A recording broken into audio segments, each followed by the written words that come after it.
And welcome back, everyone. Welcome back to our second broadcast of the night. We just wrapped up with the Sparkling Tuna Cup number 46, and now we have returned with World Team League Code A 2024 Summer Day number 6. Oh boy, we're wrapping up with Code A here. We only have a couple matches left ahead of us, and we will kick things off with two matches here tonight. We have Berserker Esports versus Twisted Fairy, followed by Offside versus Hyperberg. Oh boy. We have 4 teams and only 3 spots to make it into Code S. It all comes down to this. We've been cutting the fat here. We've been bleeding out a lot of teams. We had a big upset last night. Club NV was eliminated from Code A because Creator, or a big reason for it, was Creator was not there. Creator, he was not there. He was not a part of the lineup. Without Creator, Club NV struggled, and they did fall before the hands of Hyperberg. Big results coming in. And now we're down to 4 players. Sorry, now we're down to 4 teams. 4 teams do remain. And who will make it into Code S? We're here to find out. Whew. Oh boy. Also, a big shout out to Jadolf. Jadolf also gave us a raid. I didn't quite give you a shout out earlier, so thank you so much for the support.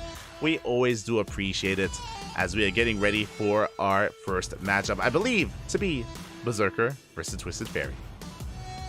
Yep, you can see there, first up is going to be Berserker Esports versus Twisted Fairy, followed by Offside versus Hyperberg. The first series is to determine the seed, to see who makes it into the grand finals. The second series is a qualifying match to see who makes it into Code S. We save the best for last. Oh boy. Let's go. And we do have our lineups as well. From the top, we have DNS versus Shameless in a PvP, followed by Battle B versus Fighting Frog in a Terran versus Protoss, and we end it all with Demaga versus Classic in a Zerg versus Protoss. I have not seen Demaga in a couple of months. I've been missing Demaga. I've been missing him. Great to see him here competing once again after a bit of a hiatus.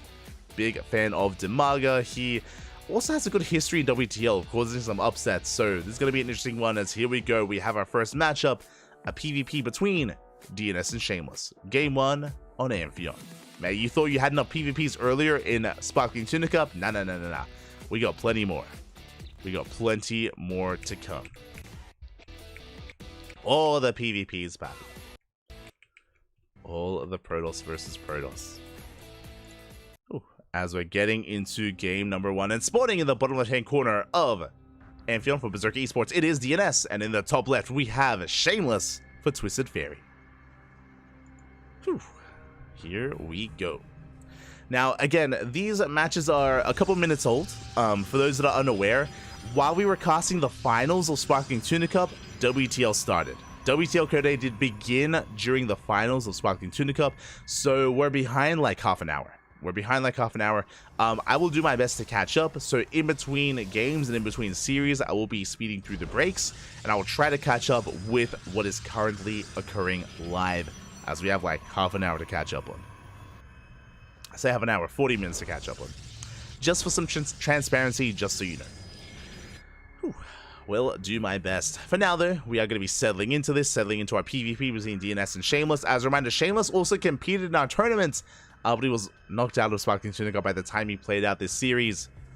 And Shameless did manage to bring, I believe it was Art to the... No, not Art. Sorry, my apologies. Shameless was able to bring Cristiano to the ace match in that PvP, so showcasing that he has some killer PvP. How does it compare to DNS, though?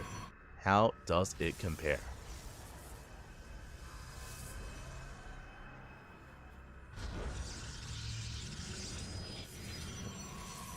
As we are settling in. Again, for now, it is going to be our gate expand setup here by Shameless. Interesting. Greedy economic opener to Shameless going for the gate expand.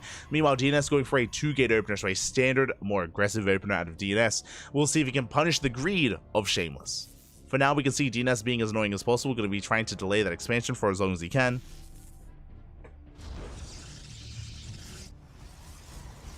He will attempt to delay.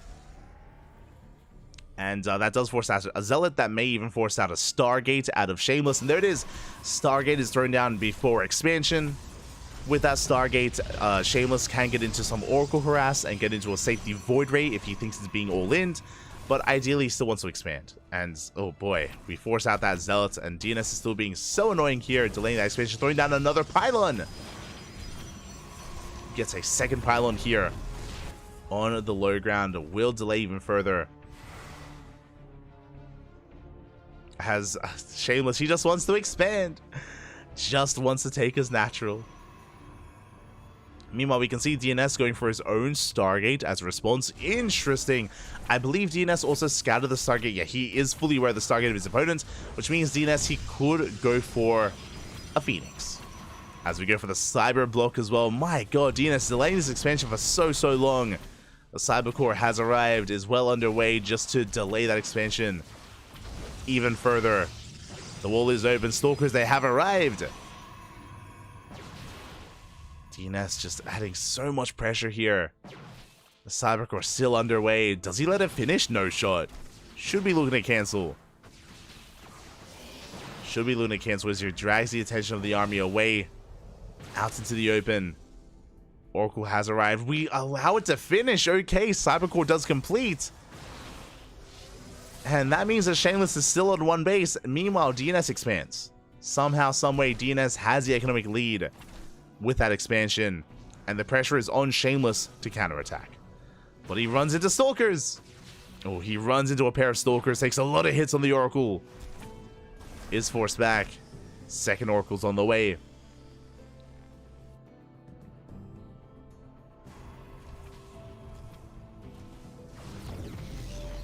Second Oracle is on the way as we do slip into that main base.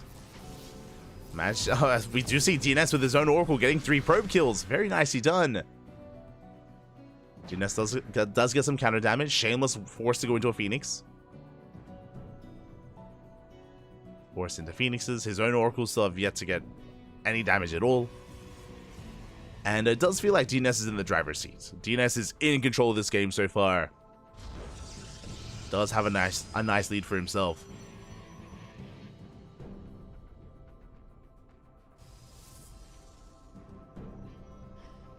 He does have a nice lead.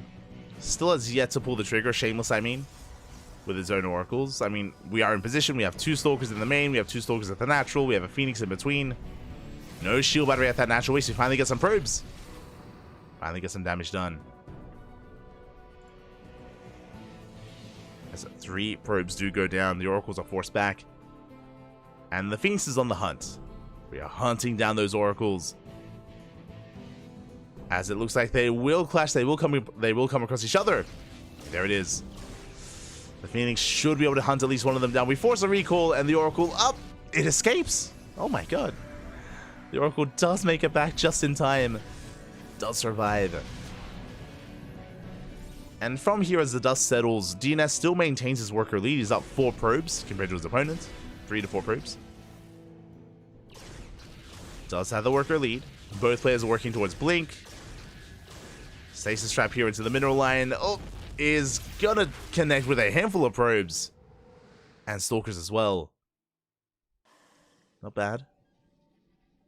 DNS making the most out of his units. And again, DNS proving to be a good pickup here for Berserker Esports. I didn't get to mention it, but DNS for a very long time was on Platinum Heroes. He was on the Platinum Heroes for a very long time. Was the ace player for his team, or one of the key players for his team for quite some time as well, but has since joined the ranks of Berserker. And so far looking good, but he does get caught by another Stasis. Does get caught out, is being forced back as well. Ooh, bleeding out some Stalkers. Good target firing out of Shameless. Very nicely done. Does get 2, may get another. As you can see him camping these Stalkers. Getting another Stalker here. Big catches by Shameless. Does take a Stalker lead. Going for another. DNS, meanwhile, he backs off. He bled out a little Stalker, so he's expanding, taking a 3rd base. Working on a longer, later game. Here we go. We're in for a long one. We're ready. Strap ourselves in, Bobby. Let's go.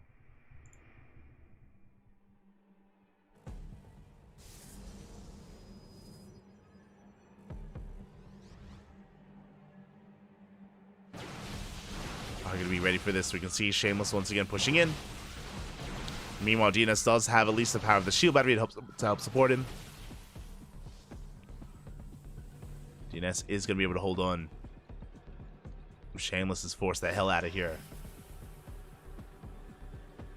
And quickly taking stock here of the game stage, we have 3 base versus 3 base. We have comparable worker counts now between both players. When it comes to the army compositions, we have Blink Stalker, charges on the way for Shameless, working towards +1, working towards a heavy gateway composition. I believe DNS hasn't really invested into any further tech himself. Yeah, there we go. Now just starting up his own +1 in charge. So great minds think alike, and both players are headed towards the same direction. But it does feel like Shameless is slightly one step ahead.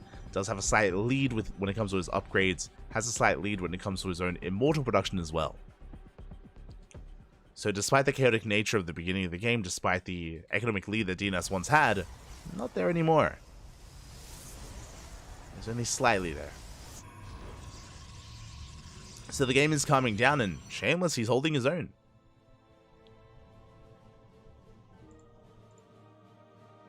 He is holding his own.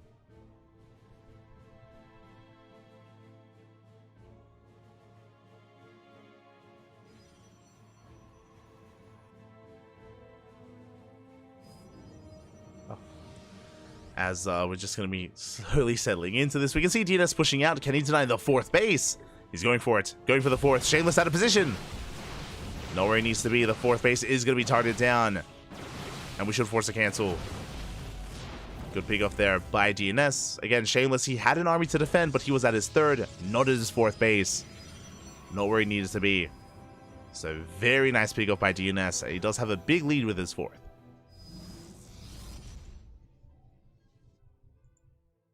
Does have a big lead there. As Shameless is moving out, remember Shameless does have the advantage when it comes to immortal production. And the immortals, they add quite a bit here in these Stalker trades, in these Stalker battles. Once they get within range. Once they do get within range, as they shave off a couple more Stalkers here towards the north.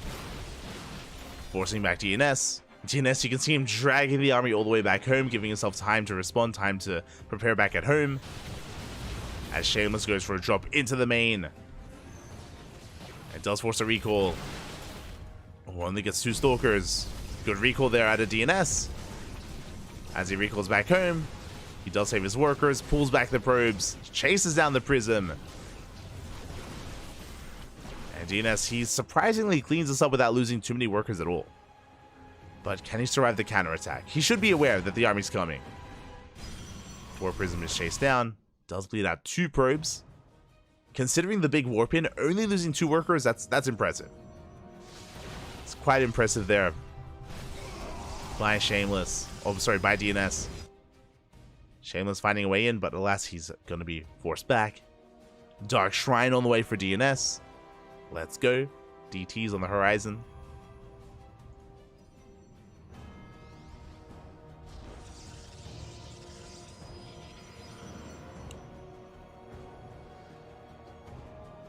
Dark Templar are on the horizon here, as DNS is going for his own counter drop into the main. The main armies, they're bouncing off each other, and we're just building up and looking to max out. This could end up heading towards Disruptor Wars, or Disruptor Production. Could head in that direction.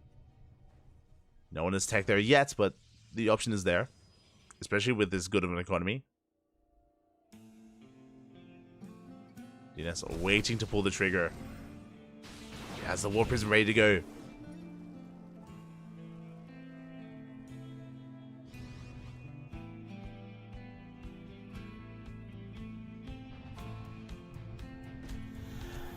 And there it is. We have the Prism into the main. Probes are going to be going down, going for a big warp in as well.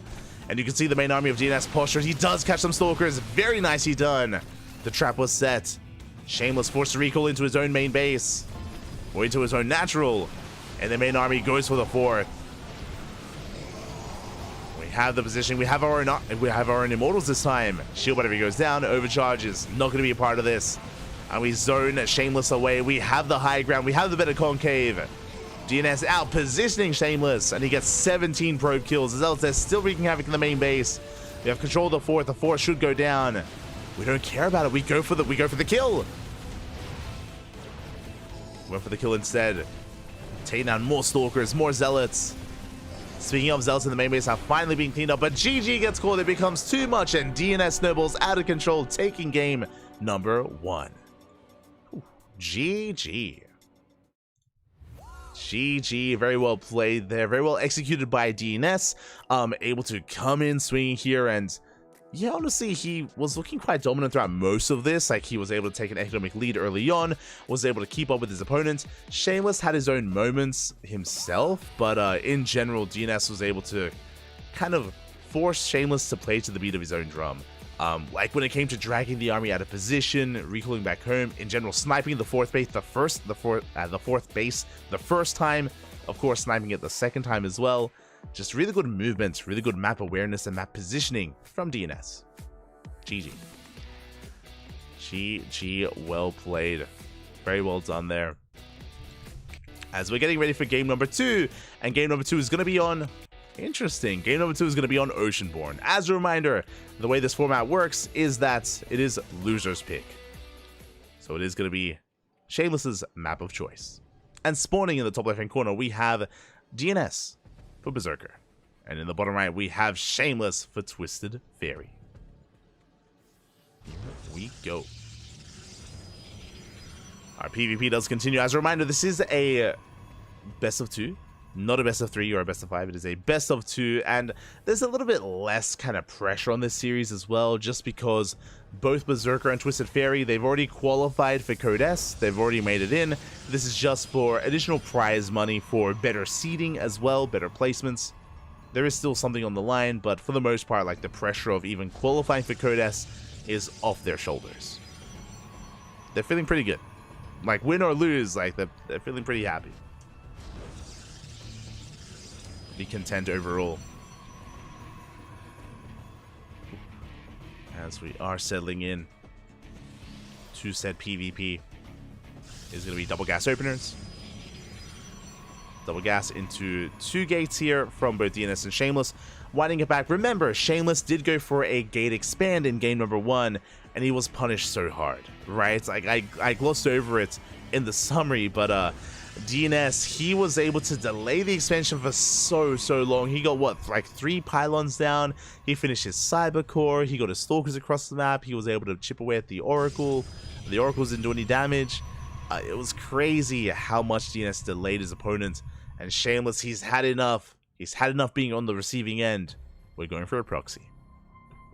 Okay. Are we feeling a proxy robo? Cybercore is still not done. We're waiting for it to finish. Pylon has finished up, and Shameless is going to be committing with something. This wouldn't be a bad position for a Stargate, for a Proxy Oracle, but there it is. It's a robo from both. Oh my god, let's go! We're clowning it up, Papi. Proxy robo from DNS, Proxy robo from Shameless. We are going all in. All in versus all in. How does this turn out? Who do we favor as DNS scouts? Big scout here from DNS. He does confirm the proxy. He's aware of the all-in. And now he has the option to try to shut down the proxy of his opponent and continue with his own all-in as well. Oh boy. DNS, has he added extra information? Shameless has not seen anything. He's just now going towards the main base. His scout, oh, bit of a misclick from DNS. But the probe is going to get shut down. And Shameless does not know that there's a proxy. Shameless is in the dark. DNS is not. Robos are finishing. Immortal's on the way for both players. Immortal is on the way.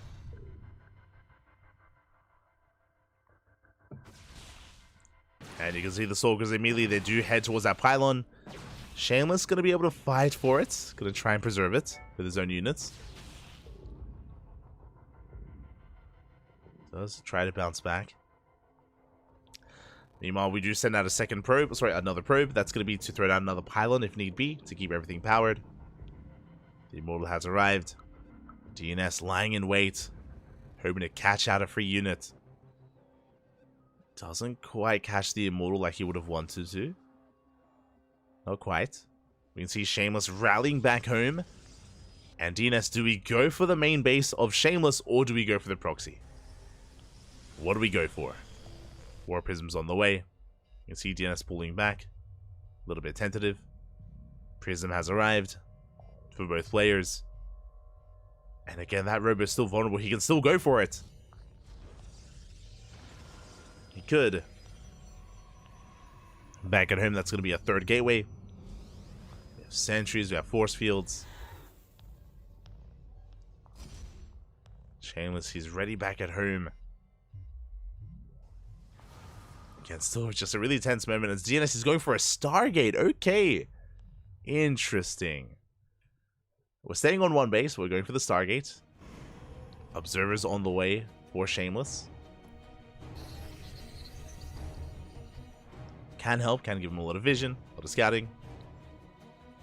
Robo is going to be finally spotted here. Shameless now aware of the proxy Robo of DNS. Observer does come out in time. We shut down the Robo. We do depower it. We do focus it down. But the Observer did pop. That is going to give a lot of scouting information here to to Shameless. And he does scout the Stargate. Fully aware of what's coming his way. Scouts the third gateway. Does scout the Stargate. It's going to be Phoenixes here from DNS. Shameless responds with a Twilight Council. I imagine for Blink. And it's scouted. It is spotted, but it's a late Twilight Council. DNS, he spots the main army. Further back in the main, we could try to pick away at the gateway. Again, still a very tense moment between these players. Very tense. One base versus one base. We do catch... Oh, we do not catch a Stalker. And then they shade in. No shot. They do shade in. And probes are going down. And when we're on one base like this, we can't afford to lose these workers. We can lose 6 probes in the main. And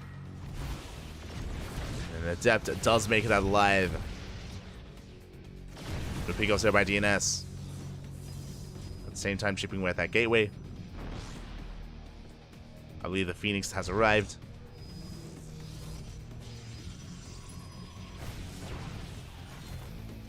Adepts once again shading into the main. They do cancel. We kill that. We do get a kill on that gateway. Shameless down to 2 gates, I believe. Yeah, down to 2 gates. Blink is on the way. Halfway done. 3rd gateway's in the production. And DNS, he still has the option to expand if he wants to. Could try to expand. Fighting for his natural. We'll get on top of that Adept. It does focus it down. Do we expand? DNS, he has the money for it. He's about to. There it is, 400 minerals, and we do throw down the Nexus. DNS, he's expanding, he's taking a natural. Suddenly, DNS is not all in. Shameless still is. I say that we went from proxies and one base all-ins into a standard game. It looks like, likewise, Shameless is also looking to expand. We're almost there. Never mind. Shameless, instead of expanding, he had the money for it. He warps in. He warps in 2 more Stalkers. He's committed. Did make a choice here not to expand. Let's move out. At the same time, Adepts making their way into the main. Probes are going to be falling. And probes are going down. At the same time, we do head in towards that natural. Shield battery's not ready. But good pickup here. We lock down one of those Immortals. And it should fall. God, it's so beefy, though. The force fields were good, locking down a lot of that army. But we shut down one Immortal, we go for another. And Shameless, he gets completely deflected. Meanwhile, across the map, 11 probes go down. And Shameless, he's down to 13 workers. And remember, he chose not to throw down the Nexus as well. He's all in. And his economy is crippled. He barely has an economy to speak of. And he's just running out of steam. He's running out of army. GG gets called, and DNS will kick things off with a 2-0 lead for himself and for his team. GG, well played. Whew, a solid result there out of DNS, in control of both Game 1 and Game 2, showcasing why he was the ace player for the Platinum Heroes and why he may even be the ace player for Berserker Esports as well. Big wins here. Very well done. Very well done by DNS. Does take a 2-0. My condolences to Shameless, as it does take a loss. And now we're getting ready for our second set of the night. Battle B versus Fighting Frog. Oh boy. Again, Battle B, he did so well for himself last night or 2 days ago in the previous round of WTL. We'll see if he can replicate that. We'll see if Battle B can be another player to rely upon. He's looking pretty damn good. He's been looking very good as of late. Has been looking solid. And we'll see, as game 1 is going to be on Post Youth. A very interesting map here to kick things off on. As spawning in the bottom left-hand corner, we have the German Terran for Berserker, Battle B. And in the top right, we have his opponent, the Swedish Protoss, Fighting Frog for Twisted Fairy. Here we go. And what exactly am I thinking of? It was Battle B against who? It was Battle B against Mondo, that's it. Well, Battle B was able to bring him down. Likewise against Nanu as well. So Battle B has been looking solid. Has been looking quite solid here so far in WTL. And we'll see if he can continue his reign here of dominance or continue his streak. Or if Fighting Frog can bounce back. Is this the first appearance of Fighting Frog in this season's WTL? Let me just double check. Yeah, Fighting Frog, he did not play in round 1 or round 2. Yeah, didn't play at all. That's why I'm a little bit surprised. And I guess, like, looking at the lineup, it makes sense. We don't have our killer lineup. We're missing stats. We're missing stats and we're missing nice. So Twisted Fairy, they're not fielding their A team. They're giving a lot of exposure to some of their other lesser known players like Shameless and Fighting Frog. I do think it's good to give them experience. I do think it's a good kind of setting for them, considering that there's a little bit less on the line right now.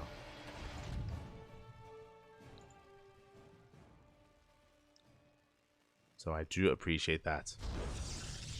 As we're getting into Post Youth, and again, Post Youth is going to be quite a large map in the map pool. Has a hybrid gold base in the main, so you can be very secure in 2 bases. Likewise, a 3rd base can be very secure as well. We have the potential gold that you can rush into as a 3rd or as a 4th. We'll see if either player is bold enough to do so. I feel like if it's going to be anyone, it's going to be Fighting Frog.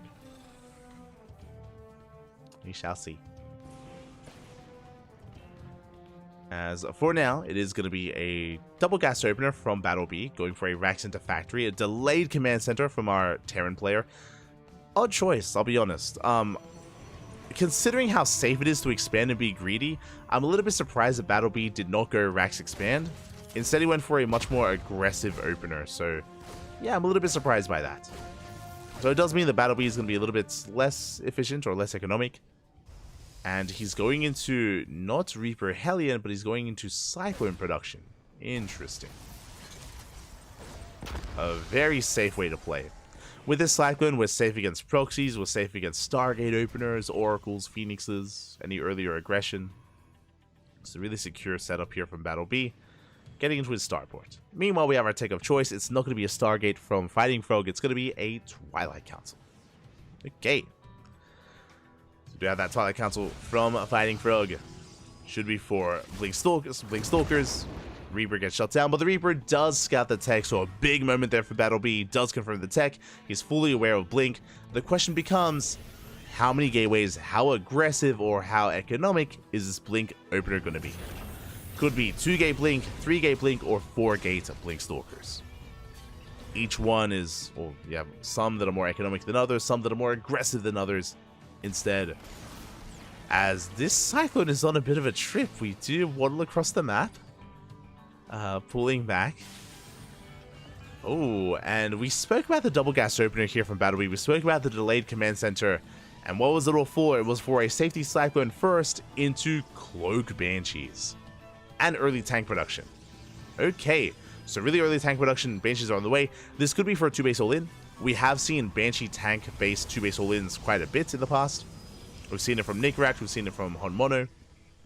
Can be a very powerful build. So we'll see if we do pull the boys and how aggressive we are with this. Or if we just move out to, apply pressure and deny the 3rd.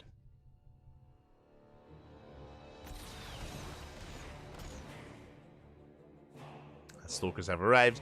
We can see that there was no gateway explosion. It looks like 2-gate blink into a third base, so very economic build here out of Fighting Frog. Speaking of the third, Fighting Frog has the resources for it, and he will soon be throwing down that Nexus. Once we get that 400 minerals. We're now getting our pylons, no additional warp-ins. Oh, I spoke too soon. The prism has arrived. There we go. There's that Nexus. Was it 2 gates or 3 gates? I'm feeling potentially 3. For now. We are still pushing. We're just containing. Really, that's the goal here for Fighting Frog. We're going to be a little bit more assertive, though. Pushing in towards the depot. Bold move, but he does get the depot. Good pickoff. Gets it for free.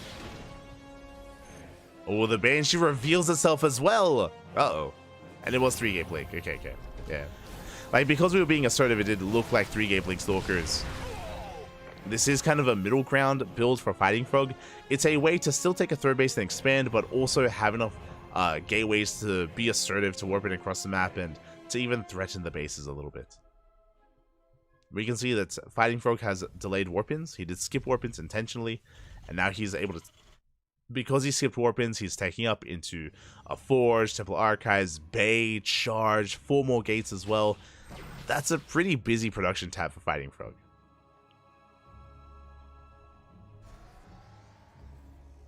Very busy, and he's getting into all of that.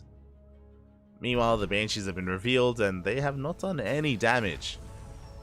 Also, we can see the Battle Bee, he is getting a 3rd CC, so it's not a 2-base all-in. He's not pushing together with the Banshees. He's actually staying at home and only harassing with the Banshees. Has a solid tank count. Is now taking his 3rd base, and he should be quite secure in doing so. Banshees, they rotate over towards that 3rd. We're going to get a couple of probe kills. 2, 3 probes going to be going down. Good pickoffs. 2 rotate in towards the main. There is detection, but we're getting more probe kills. Initially, this was deflected, but now we get 6 probes for 2 Banshees. I mean, the Banshees are still alive. Bear that in mind. So, very nicely done here by Battle Bee. Oh, he does take a couple of extra hits. Does need to be careful. He has to just wedge himself in between the bases. He is stuck here for the near future.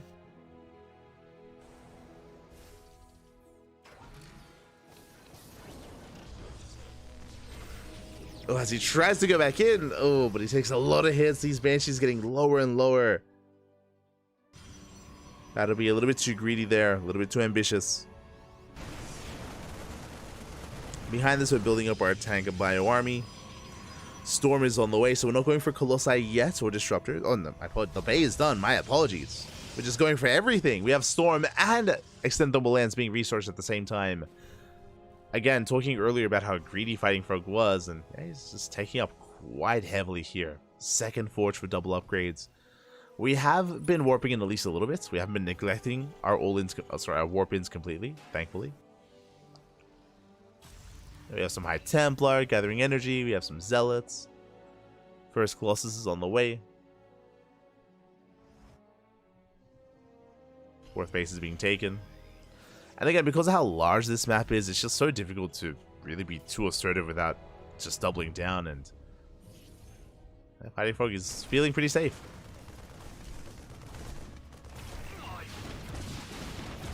Is feeling pretty safe here as Banshees, they do hit that natural. We do get 2 probe kills.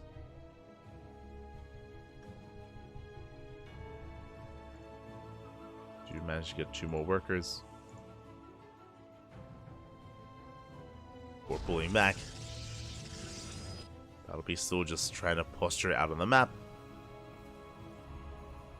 So just building up. Gets eyes on the 4th base. And yeah, it's overall it's been pretty passive here. I mean, sure, Battle Bee's been harassing with Banshees, but that's really been it. Hasn't done much more than that. And that's a lot of High Templar. That's a lot of Storm. Jesus.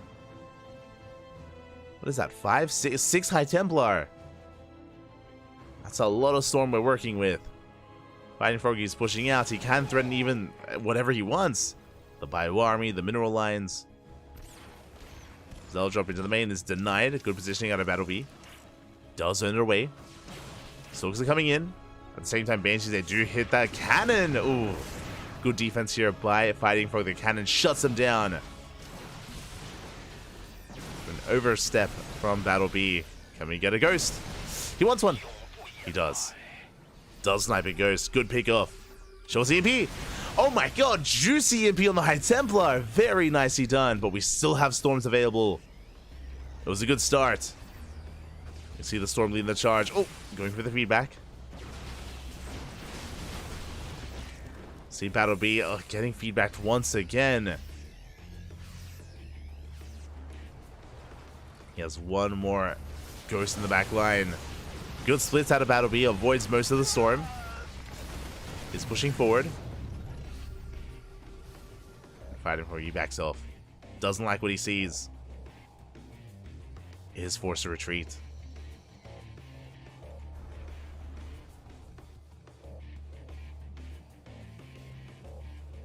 Is forced to retreat. Is forced to turn back.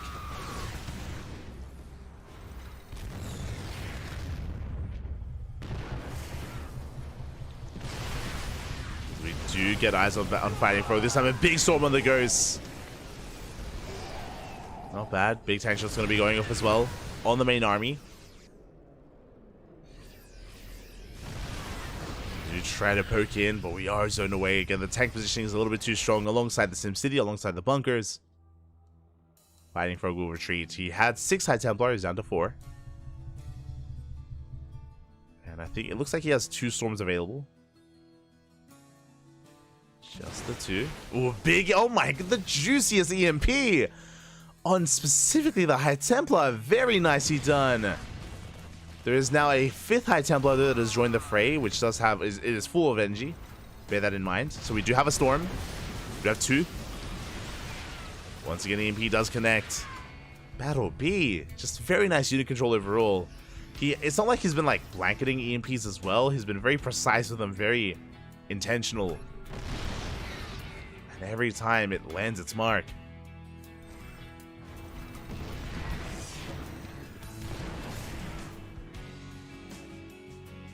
Here we go. Looks like we had a reinforcing wave of High Templar. We're up to, like, I think I want to say 9 High Templar. Fleet Beacon's on the way. Stargate, we're going for Sky Toss. Army's going to be engaging. Storm zones Battle B away, but we have a secondary force as well. We go for the EMP. 1 second too late. We do recall. Oh, big storms on the army. Did recall just in time. And Battle B, he bleeds out a little bit too much. Battle B has to rebuild, he has to recover. Now what's scary here is that Sky Toss is on the horizon. 4 Stargates on the way. 5 in total. Second Cyber Core for 1-1 air upgrades. Jesus, Fighting Frog embracing that Sky Toss quite heavily there. Bit of a misclick, but he does get one of those medevacs. This one gets 2. Both medics go down. Fighting Frog thinking about pushing in. Oh, no, once again, another massive EMP. Jesus. Big EMP here on the High Templar. 0 storms are left. We can chase this. The Colossi are low. But not enough Vikings. Not enough in the air. Yeah, the Colossi stand strong. For now.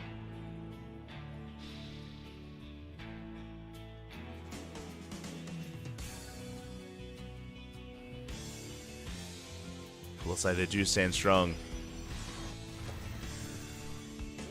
Well, Battle B rotating around. Does come across the 5th. EMP does graze the army. Lands on the Archon. Takes down a Colossus. And towards the top left, can we get a kill on the Nexus? Looks like we cannot. Yeah, we have plenty to defend. We focus on the medevacs. This is an expensive loss here for Battle B. Those are some ghosts. You end up throwing away some of those ghosts. Oh, bit of mispathing from Fighting Frog. Throws away an Archon, throws away High Templar. And what's scary right now is that throughout all of this, as we've been trading with the army, as we've had more of a back and forth, Fighting Frog, he's got Sky Toss. Carriers, they have arrived, and I believe it has been unscouted so far. Yo, these ghosts are popping off. Oh my god, 2 ghosts! 13 probe kills. Worth. Ghosts are being cleaned up, but they did well. They did well for themselves.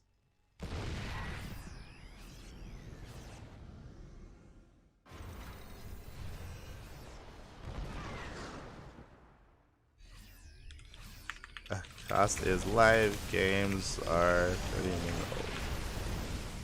There we go. If you're curious, the cast is live. The games are 30 minutes old. 30 minutes old. Because we were busy covering another tournament. So we're a little bit late. But here we go. We do dive in the army. Storm once again does zone Battlebee away. Does zone him back. Liberation zones being thrown down. Carriers, they have arrived. That's a lot of Vikings, though. Jesus. Again, Battlebee has been able to get into a very hefty Viking count. Meanwhile, he gets across the map. Finally, the 5th base is going to go down. That is going to be a kill on the Nexus. Shutting down the 5th, forcing Fighting Frog back. You can see him trying to take the gold. But Battlebee, he has map control. He's moving out across the map right through the center. Good EMP. Solid EMP on those high tempo. He catches the Colossi. Gets one. You can see here, Battlebee is just picking Fighting Frog apart. Getting a unit at a time. Whether it's High Templar, whether it's a base, whether it's Colossus. And Fighting Frog is pulling back, his regrouping. Like our Protoss has to calm down. Has to calm things down. Reinforcing his army. You can see him maynarding over towards the gold. And we only have 3 carriers. But it is going to be enough to force back the Terran. We pull back to the planetary. We can't commit. Ambitious blink there. We bleed out a lot of Stalkers. Yeah, Fighting Frog overextending.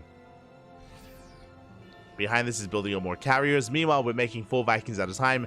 Plus 3 ship weapons is on the way for the Terran. And that is 3 more starports for mass Viking. That's what we need, at least for now. I'm worried for a ground, like, kind of transition here for Fighting Frog. It's still possible. Still has a ground army. EMP does connect. I think we don't have a storm. Maybe one is available? There we go. More High Templar on the way. That's a lot of High Templar. There we go. Storm is thrown down to zone away the army. Does connect with the Vikings. But Battlebee, he does commit. The Vikings are going ham in the sky. And they take down the carriers one after the other. Yeah, there's 2 carriers left. We're down to 1. And soon to be 0. But the ground army! It's not about the sky, just it's about the ground now instead. Zelta coming in! We give up on the sky. We go for the Zealots. We clean up the ghosts. Whew, not a bad fight there for Fighting Frog. It was costly though. It was an expensive trade. It was expensive. He still has a force that he can work with. Vikings are coming in to reinforce. Behind this, what's worrisome is that Fighting Frog is still banking carriers. Despite the fact that his opponent is still very much so making Vikings.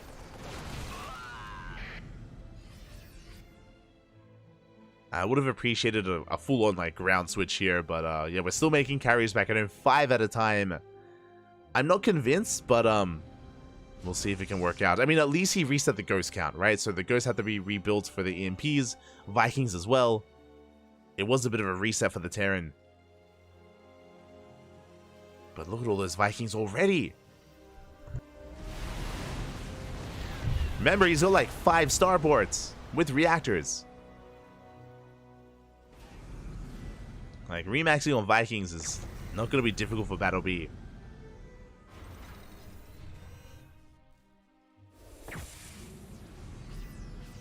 Here we go. Good. Oh my god, the EMPs! We blanket the army. We catch every single High Templar. No storms. Not a single storm, forcing out the Archons instead. Again, this entire game, Battlebee has been so on point with those EMPs, but the Vikings overextend. The Vikings are falling. Fighting Frog, is he breaking through? Can he pull it off?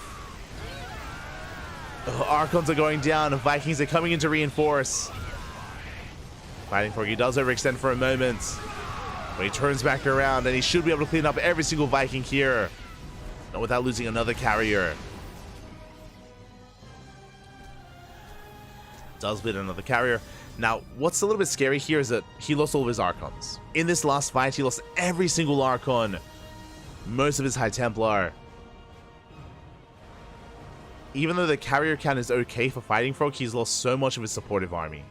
Like, carriers on their own, they aren't ideal. They need something to support them, whether it's Archon, Storm, Colossus, Disruptor, Stalkers, anything.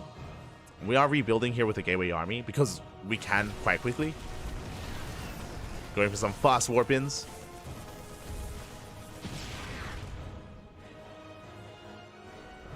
Fighting Frog just trying to amass an army, but Battle Bee is maxed out. And Fighting Frog, he's still getting there.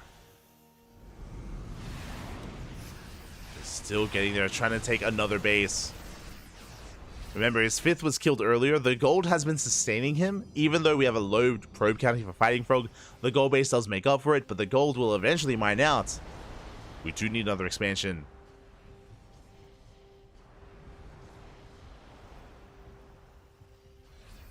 So he does reclaim top left. Ooh, Prism goes down. There were High Templar in there. Big loss. High Templar do fall. Massive pig off from Battle Bee. Gets a couple of carriers. Yeah, good kiting, and it looks like we're overwhelming the army here. Again, yes, there is a gateway army, but where's the splash damage? That's Fighting Frog. He runs out of steam. He runs out of forces. GG gets called. Whew, it was a battle of attrition, but Battle Bee takes game number 1. Oh my god. GG, well played. We had some strong moments from both players, and we even had some good fights from Fighting Frog, is what I will say. But, alas, he did run out of steam, and he was bleeding out a lot of high-tech units. The EMPs were insane from Battle Bee. Every single fight, every single engagement, he would reset the High Templar count, he would reset the arc. Is going to be Fighting Frog's map of choice, and he has chosen Dynasty. Here we go. Ooh. Yeah, loading on in and spawning in the bottom left-hand corner of Dynasty, we have Battle Bee for Berserker. And in the top left, we have his opponent, we have Fighting Frog for Twisted Fairy. Here we go. Ooh. As a reminder, this is a best of 2, and Berserker, they have a solid lead so far. They're up 3-0. It's a best of 7. First to 4 do win. It is first to 4, so we're up against the wall. The pressure is on Fighting Frog. Now, as a reminder, what we did mention is that Twisted Fairy did opt to field their B team here tonight. They did not field Nice, they did not field Stats either. They're giving some of their other players in their team the opportunity to really showcase their skill, which I do appreciate. As a reminder, both Twisted Fairy and Berserker are already a part of Code S. They already qualified. This is merely for some additional prize money. And what I will say in that last game is that Fighting Frog wasn't playing poorly. He wasn't playing poorly at all. I do think it was very smart of him to be able to, or again, he did play well to be able to get his 4th and 5th base up and running, to be able to get and transition into Sky Toss. He's able to be quite assertive with his initial ground army as well.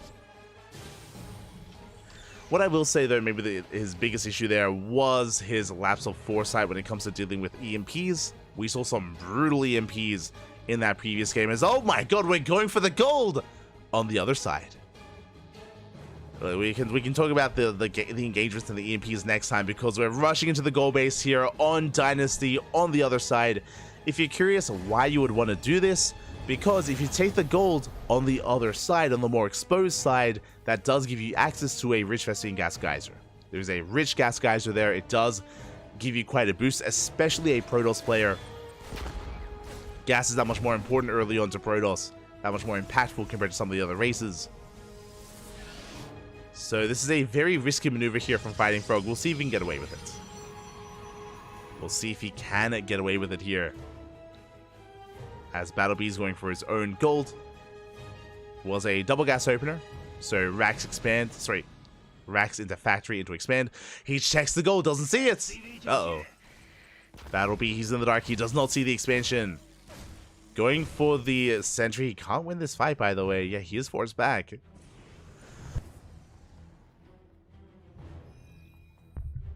The sentry does prove to be too much for the Reaper. That's the power of the sentry. He does rotate around. He does confirm the lack of natural base. And now he's headed for the gold once again. And he will confirm the natural. Here we go. We did just recall over. And now the pressure is on Battle Bee to punish this.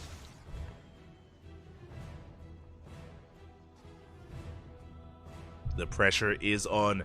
At the same time, we're going for, I believe, a proxy Twilight Council. No, sorry, that was a proxy Robo. Twilight Council's back at home. Robo has been proxied across the map.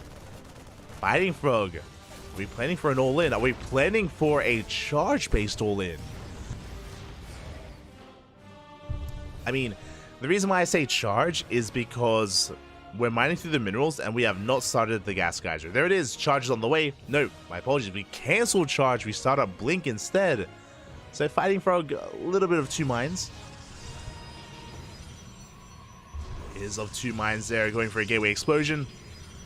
It's going to be 4 gates on the way. 6 gates on the way, my apologies, 1 gate's already done.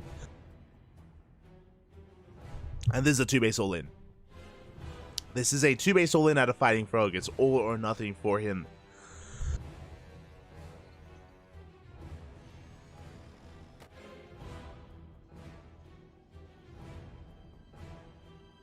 Sorry, I'm just coughing my lungs out. But Battle B is going for his own push. Going for his own push before the gateway's finished, by the way. The gateways are still not done. We need a little bit more time. And the tank has arrived. We dive. The Artosis Pylon, no! The Artosis Pylon is there. It powers everything right now. We cannot afford to lose it. The army comes in from behind. Stalker goes down. We go for the tank.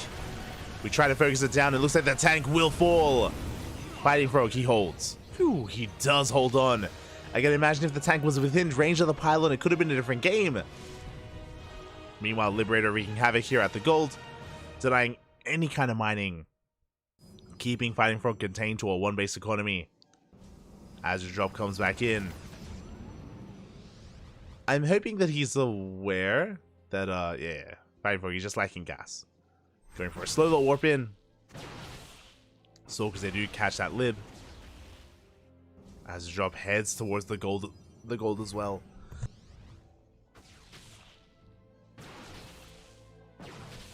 Oh my god, there's no dead space! There's no dead space. Massive catch. A full medevac goes down. And a very nice pick off there by Fighting Frog. And that is the power of the new maps. The fact that these are these little quirks that you may not be familiar with. And Battlebee just found out the hard way that there is no safe spot, no safe place there in between the gold. And with that, the medevac does fall. Again, the maps are still new. The patch is still new. We're still figuring out little things like this out. As here comes the Prism. Remember, it's 6 gateways behind this. Blink is done. Charge is on the way. Is a 2-base all-in. And Battlebee, he's pretty heavily fortified. At least he's trying to be. Battlebee going for a 3rd CC. Bold move. Now is not the time for a 3rd. As Fighting Frog is reinforcing with more zealots. This is why I feel like maybe it was meant to be charged initially. Regardless, we are getting ready to push in. Meanwhile, a big shout out to Feral in the chats. Oh my god, thank you so much for the raid. Hope you had a great stream. Hope you had a great ladder session, I'm assuming, or maybe even viewing WTL as we snipe the Prism. Prism is going to get sniped. We're diving on top of the tank, though. The tank is exposed. And the tank will fall. But there's a bunker. There's Widow Mines as well. They're forcing back the army, forcing back Fighting Frog. And Battlebee, he does hold on to his bases, does hold on to his 2-base setup here. No quality is quality. No, we appreciate the raid, Pappy. We appreciate it. We appreciate it. Thank you so much, Pappy. Thank you so much. Hope you had a great time. Hope you had a great stream. Oh. As a Fighting Frog does rotate around, denying mining time here at the natural, at least trying to. But Battlebee is holding, and Fighting Frog now expands. Now he takes the 3rd base. Begrudgingly so. Don't think it was ever initially in the cards. But you can see how powerful the defensive setup is here on these 2 bases. Fighting Frog, he cannot push in. And now Battlebee, that 3rd base will pay for itself. And he has a massive lead. 50 workers to 39. Has a supply lead as well. Battlebee is looking solid and he's coming in for a mine drop.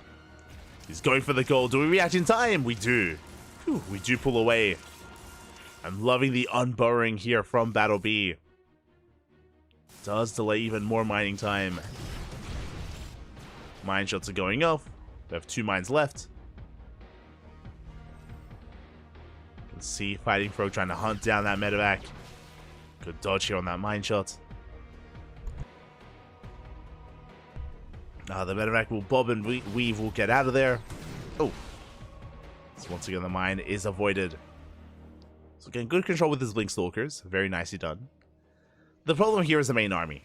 The problem here is this main force from Battle B. Once we push, I'm not so sure we can stop it.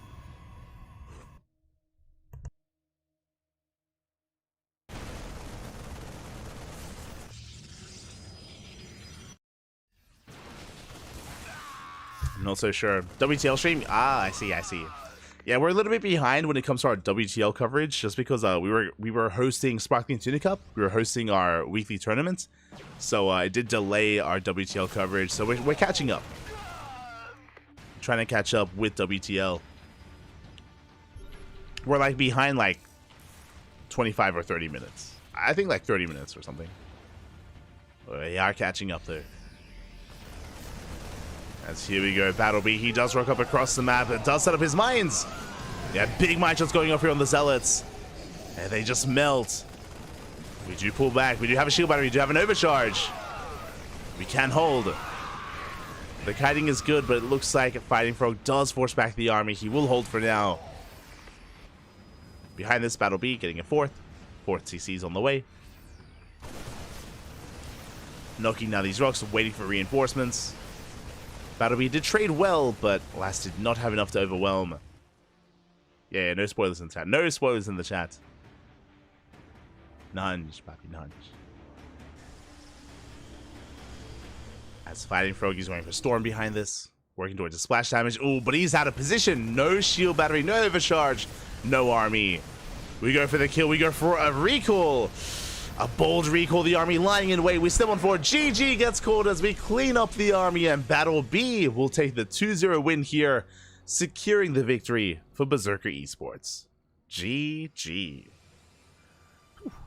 GG, well played. That was a crazy build, by the way, from Fighting Frog to go for the gold on the other side. To lead into a 2-base all-in as well. A very bold move, a very crazy moves there out of Fighting Frog. I do appreciate the ingenuity behind the build, but alas, Battle B was a little bit too solid, and Battle B just secured here for Berserker. GG, well played. Now, we will still play out the final best of 2.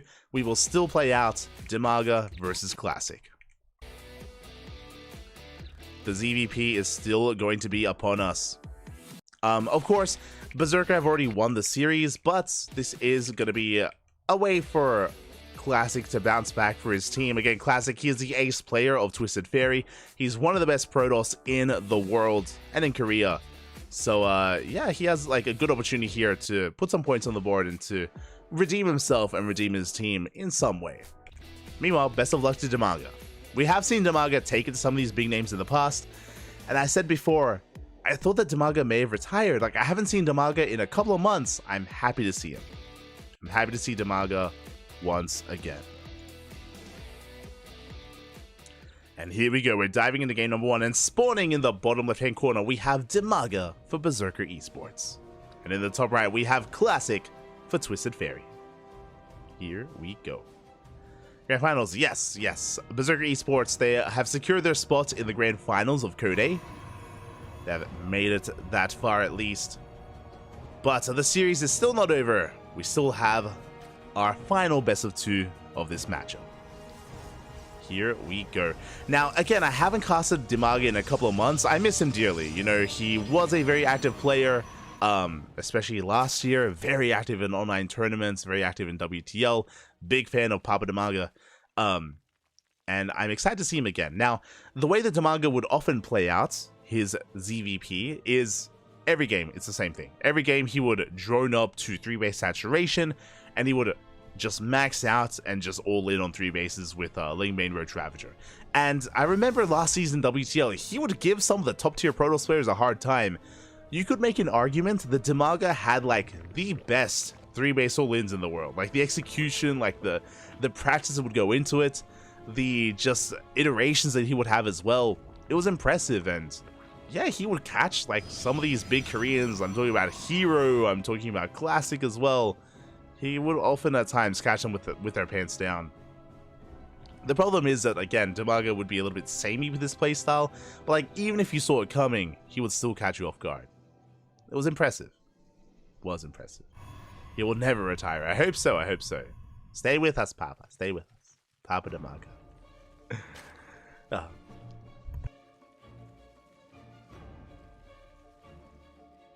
But now though, we are going to be settling on in. It is going to be a gate expanded to Cybercore from Classic. Standard opener out of our Protoss player. Is going to be a standard opener. Meanwhile, Demago likewise going for a hatch gas pull. Nothing too crazy so far. Nothing is out of the norm. Oh, I spoke too soon because we have our takeoff choice. It is not going to be a Stargate. It's not going to be a Twilight Council. It is a Robo opener from Classic. Oh my.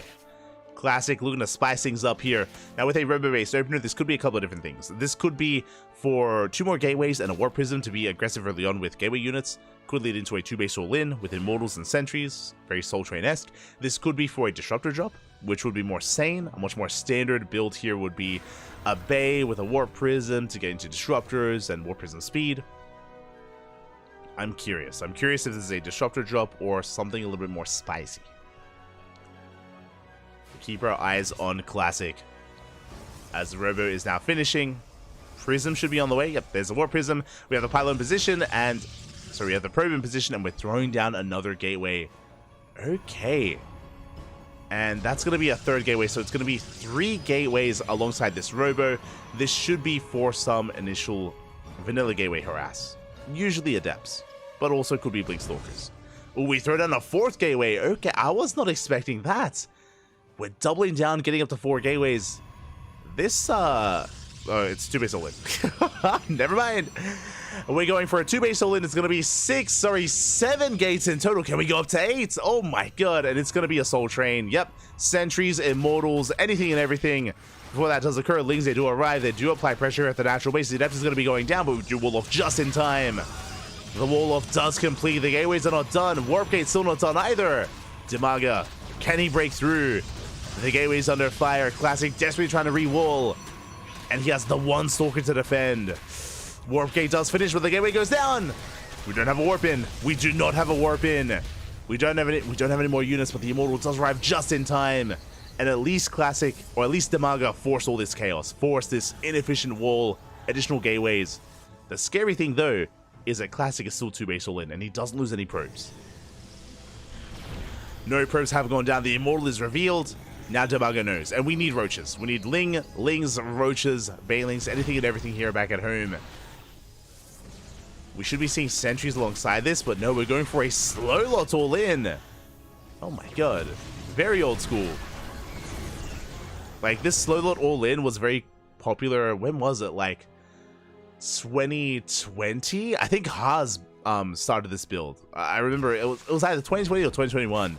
But I remember Haas whipping out the slow lot all in this matchup, and it was quite prevalent. This was back in, was it Beckett Industries? No, not Beckett Industries. Oh my god. The map pool with Cosmic Sapphire. That's it. The map pool with Cosmic Sapphire. That's the map pool where this was quite prevalent in, and here we go. We're just warping in wave after wave of who needs charged, because the slow lots, they have arrived.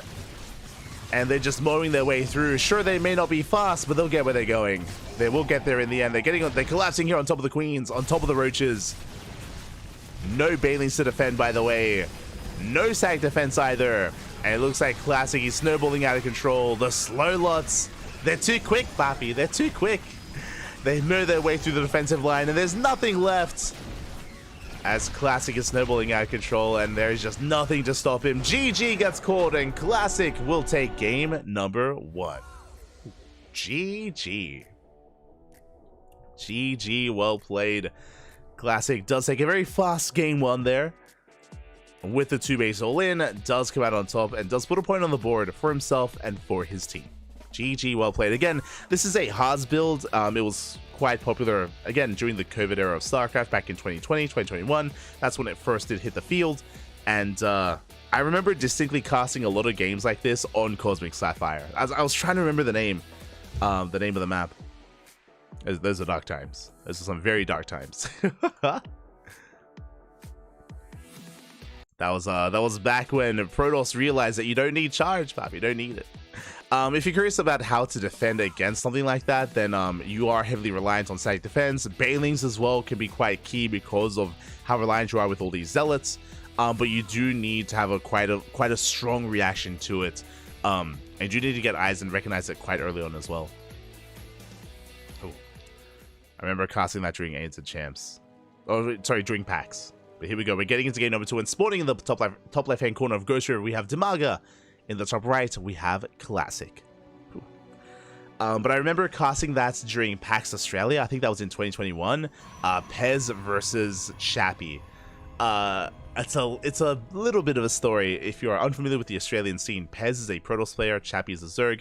And before PAX is the Penny Arcade Expo, there was a StarCraft 2 tournament that was happening there. I casted the events, a little bit of the event with Pig. And before Playday, we all went to Korean Fried Chicken. We got Korean Fried Chicken. And there was so much smack that Chappie was talking. he was so confident. He was talking so much smack to Pez because the groups were revealed and it was already shown that Chappie was going to play against Pez. And I think we had decided that we were going to cast it on stage first. Just because of all the smack talk. And Chappie was so overcome. He's like, mate, I mean, you're gonna get clowned on. I'm so prepared. I'm so ready for anything you have. You don't even get it. You don't even understand. I see everything. I know what you're doing. I know how scared you are right now. Like he was drunk a little bit, but it was great. The banter was great. He was trash talking so much to Pez. And that's the build that Pez did. Straight up on Cosmic Sapphire. It was a Immortal slow lot all in, and he beat Chappie in like 15 minutes. Like it was like the best of it was over, and Chappie was just his soul was crushed that morning. It was brutal. Oh no, it was a sad time, but it was great as well. Este Chappie, shaking my head. Good times, good times. Meanwhile, we're getting into our game, and Demaga, he's going for a 12 pool. It's a 12 pool Link Flood. Sorry, did I say 12 pool? 13-12. 13-12 here at Demaga. Link speed is on the way. He's flooding links across the map here on Ghost River. It makes sense. Ghost River has the shortest rushes to map in the map pool. It's 31 seconds to get across the map. Not too long at all. So Link Flood, it's all we have. It's all we do have here. Demaga, he's on 12 drones, not making any more than that. Classic, he did scout with his probe. He knows what's going on. He fully walls off with 2 gateways. He has 3 pylons as well, just in case. And as long as you're able to control well, as long as you don't get surrounded, Classic will hold. He just has to avoid the surrounds. Has to be very careful. Link speed kicks in when he does catch the Zealots. Very nice catch here. Both Zealots will go down, but the Adepts, they're going ham. The Adepts, they have arrived, and they even save a Zealot as well. Oh boy, a solid cleanup there from Classic. He shuts down the Lings, and Demaga, he's in some trouble. Demaga, he's in a lot of trouble right now. He's flooding links across the map. He's still completely all in. Look at the drone count. He still has 12 workers, by the way. Ay, ay, ay. And, yeah, the longer this goes on, the better it is for Classic. Like, Classic, he's got the better mining. He's got the natural on the way. He has sentries in production. Shield battery as well, just to be safe. Demaga, his only hope here is that maybe if Classic overextends, if Classic does shade across the map and if he gets surrounded, if we can kill these Adepts, then maybe we can pull something off. But unless Classic makes a mistake, then Classic, he should be safe and secure, and he should run away with this. Lings, they do go for the gateway, but we have to be careful. There's a force field available. We could lock the Lings in, and if that's the case, then Demaga will lose everything. We have a Robo follow-up that's going to be for the Warp Prism to get across the map.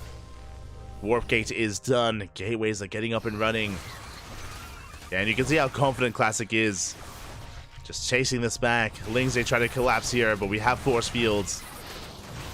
Very good positioning here. Very good control. Looks like 1, 2 sentries go down. But this is still a better trade for Classic. Cleaned up so many Lings. And bearing in mind, Demaga is still all in. He is still making 14 Lings behind this.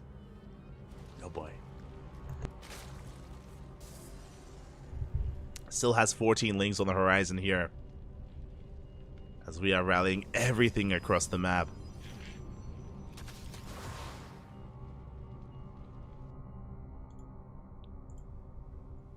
So do you see Demaga trying to just, yeah, I mean, he's still committed. There's no droning from here. Like, there's no shot. You can't drone from this position. Demaga knows that. He knows that Classic's too good for that as well. As in, he'll just kill you if you try to macro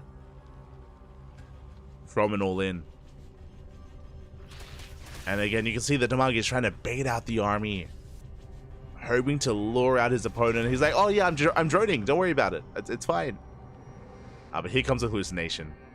Yeah, big scat for Classic. He's moving out. His goal here is to get eyes on the drone counts, to get eyes on the saturation. Is there a third base? Is there saturation? Is there a lair? Is there tech? He will see that there's nothing. Yeah, he does confirm 2 drones at the natural. That's all that Demaga has. No additional gases, no lair, no gas mining. He confirms it's still just a pure link flood.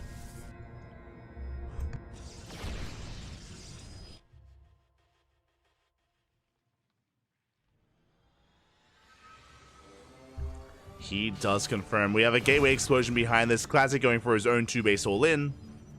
May as well. He's building up his Immortals. He's got his Sentries. It's going to be a Soul Train. Let's go. Immortal Sentry all-in with vanilla gateway units. And it's only a matter of time. Now Demaga drones. Oof, that's it's a rough time to drone. It's a rough decision to make. Very rough decision. We cash the Lings as well. And here we go. We collapse on the army. Lings, they can trade well, but the force fields are too good. We do surround ourselves. Lings, they do get on top of some of these sentries, but the Prism has arrived. Good juggling. We clean everything up. GG gets called, and Classic will take down Demaga 2-0. Fighting back for his team and for himself, for Twisted Fairy. GG. GG, well played. The series will conclude here with a 4-2 in favor of Berserker Esports. Berserker Esports, congratulations, they make it through into the grand finals of Code A. Twisted Fairy get knocked down to the lower bracket. To the lower bracket finals. And they will be waiting for the winner of our next series. Oh boy. We're going to be waiting here for the winner of the next series. That is going to be Team Hyperberg versus Offside. Here we go. And we are going to be catching up here with that series. Hyperberg versus Offside is going to be coming up next here on the channel. Shouldn't take too long to get into. Give us a moment.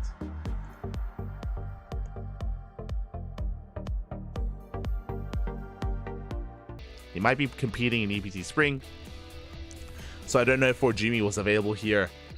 And yeah, 3-point is going to be coming out swinging instead.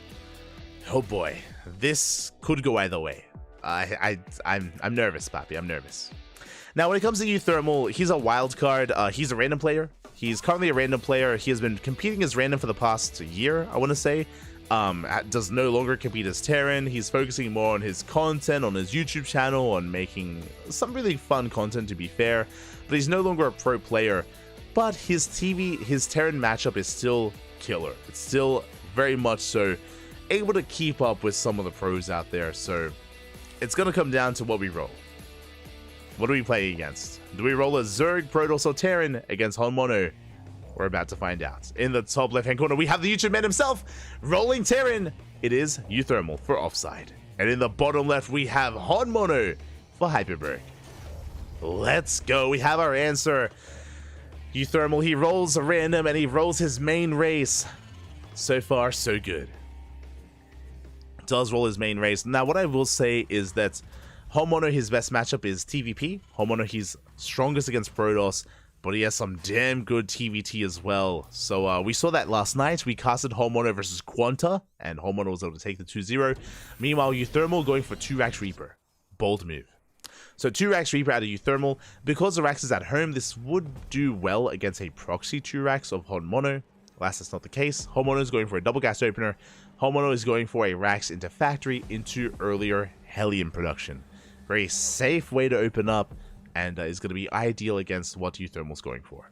If Honmono had gone for a greedy build, like a Rax Expand, then Honmono would be in a little bit more trouble. That is not the case.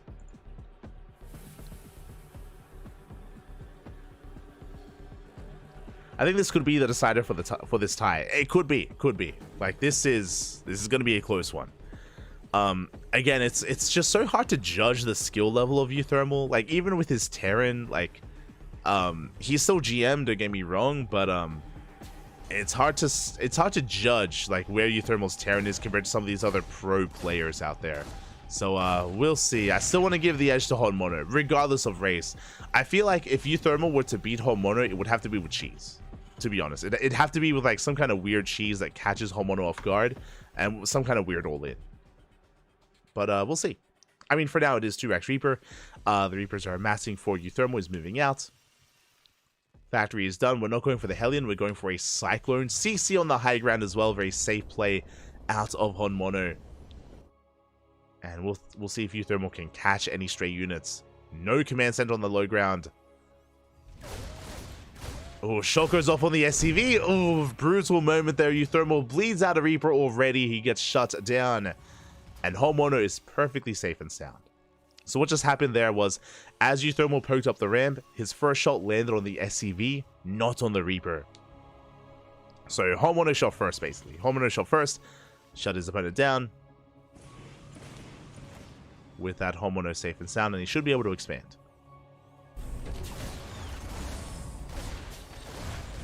Should be able to get into his expansion. Behind this, we're getting into our 2-on-1. 2-on-1 setup here from Euthermal. Likewise, so is Honmono, as he's working into his own 1-1-1, I should emphasize.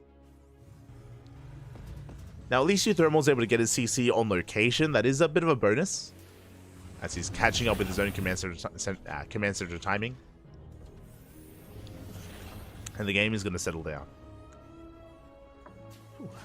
The game is going to be settling down here. We have Euthermal getting and prioritizing medevac production. Looking to go for a drop across the map. It makes sense.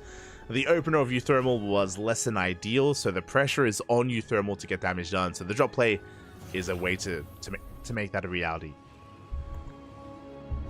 Meanwhile, Honmono, he's parked in the center of the map. This is a really prime location to shut down Reapers or medevacs. So Euthermal has to be careful. He should be skirting around the edge of the map. And we can see Honmono not quite finding anything in the center. Does pull back. Trying to preemptively being positioned for any kind of aggression from Euthermal.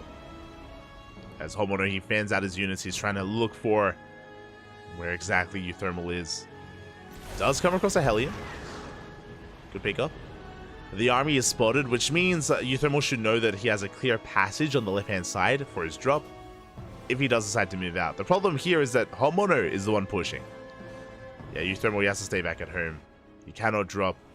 If he did, he would lose everything.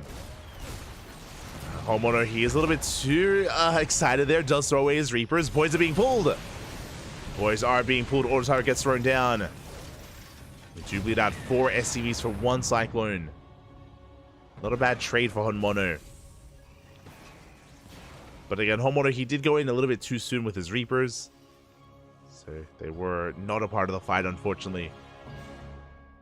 And Euthermal holds. Second Raven does arrive. We can see that both players are still continuing Cyclone and Raven production. Very old school TVT. I say old school like last patch, I mean. Before the change to the Cyclones. As Honmono is being forced back, the depot is saved. And we can see Euthermal trying to cut Honmono off. Doesn't quite get him though. Up, up. Oh my god, barely does get a Cyclone. Very nice pick off. Again, these Cyclone wars, they can be made or broken with like one Cyclone advantage. That can be huge. Honmono going for a counterattack with his Cyclones. Trying to prepare with a bunker, pre-pulling the boys. He's prepared to repair. But Euthermal, he doesn't commit. And this run by from Honmono does slip in. Uh-oh. Does manage to slip in. Quick reaction out of Euthermal, but SCVs are going down. What do we have at home to defend? We do delay the 3rd CC. Delay the 3rd. Oh, the Raven does survive. Barely does survive. We shut down the Cyclones. That could have been so much worse. Thankfully, Homeowner, he hesitated, which means he broke the lock-on unintentionally. It wasn't until after that till he realized he could have gotten another kill. And now Euthermal has a massive Cyclone lead. Remember, Homeowner, he's been throwing away some Cyclones. I think he threw away 4. And Euthermal has the supply lead. He's going to be pushing. Does have energy on these Ravens. Can disable, can auto turret. There's a tank on the high ground. It does unsiege. Does manage to unsiege. There's a disable on the tank. Auto turrets are going to be thrown down. And it looks like Euthermal, he's breaking through. Boys are being pulled. Can we repair? We barely keep the bunker alive. Oh my god, the repair is so good. The tank does fall. But with their match repair on the bunker, Homeowner, he holds. Does hold the 360 repair, Papi. Did trade out our Ravens. Oh, Euthermal, he bled out 4 Ravens in that fight. That was an expensive trade. The third CC is not building.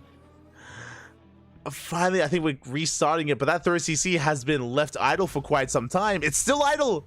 Finish it. No, we're not building.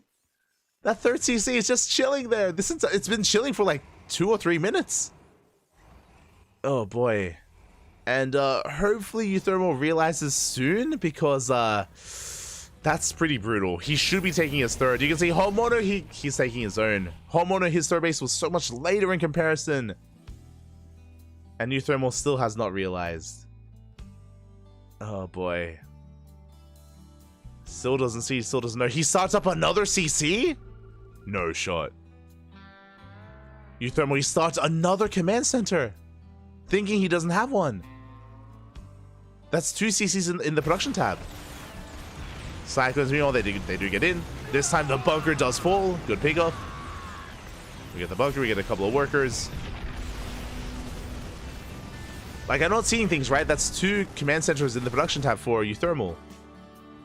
Meanwhile, we get a drop across the map. And there he notices. There we go. He finally notices the CC, and now it's being built. Oh, that was a solid like 4 minutes though. Ay, ay, ay. Drop delays a third.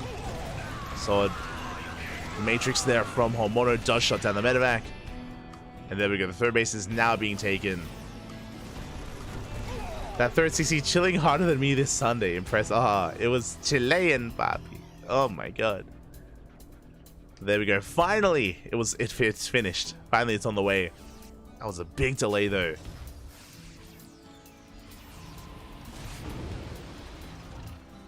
Again, maybe a little bit of nerves. Hopefully we can shake them off here. As the TVT does continue. Euthermal going for a drop on the left-hand side. Does skirt around the edge. Does avoid detection. Homeowner doesn't see he's out of position. As Homeowner pushes in, the drop does hit the main.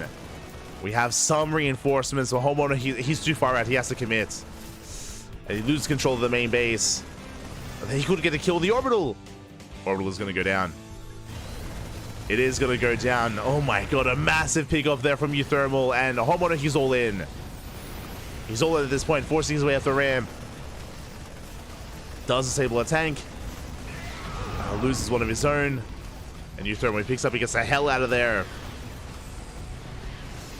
Now Homeowner does have a comparable army size to his opponents, but pushing into tanks is never easy. As we drop towards the third base as well, we get 11 SCVs dropping back into the main. And Homeowner, he's not gaining any ground, and he gets a big supply block as well. Euthermal is doing it. He's popping off. Yeah, boys are being pulled. We can afford to lose some. We get on top of the tanks. We shut them down as well. And Euthermal, he forces back the army. He defends his natural base. He pops off across the map as well. And Euthermal, he has a lead. The worker count is comparable, that is true, but Euthermal, he's on 3 CC, Homeowner's on 2, so Euthermal, he can rebuild fast enough with mules, with SCV production. Likewise, Euthermal also has a massive supply lead as well. He has the higher tank count and marine count. The one thing going Homeowner's way, he has been so crisp with this, the upgrades. 2-2 is done.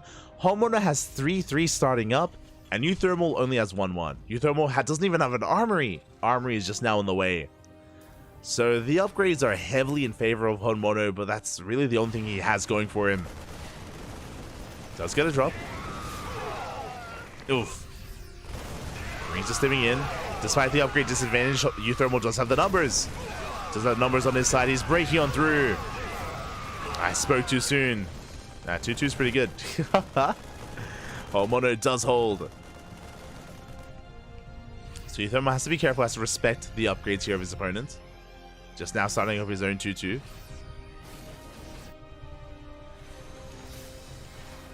Liberator does arrive, denying mining time in the main. In the main and the natural, we get 6 SCV kills. We're not done. We're looking for some more. I do think that Euthermal could... I was gonna say I think you could maybe just go for a frontal push towards the natural, but it's risky because even though Euthermal does have a lead, it's not the largest of leads right now. Like Homeowner, he's bouncing back. He's recovering. He is slowly recovering here. So Euthermal's going for more drop play. If Homeowner can get under this, if he can shut down these drops, then things can swing in his favor. Can bounce back.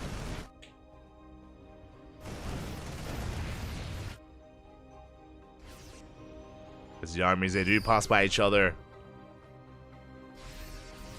Homeowner moving out, he does pull back. He spots the army.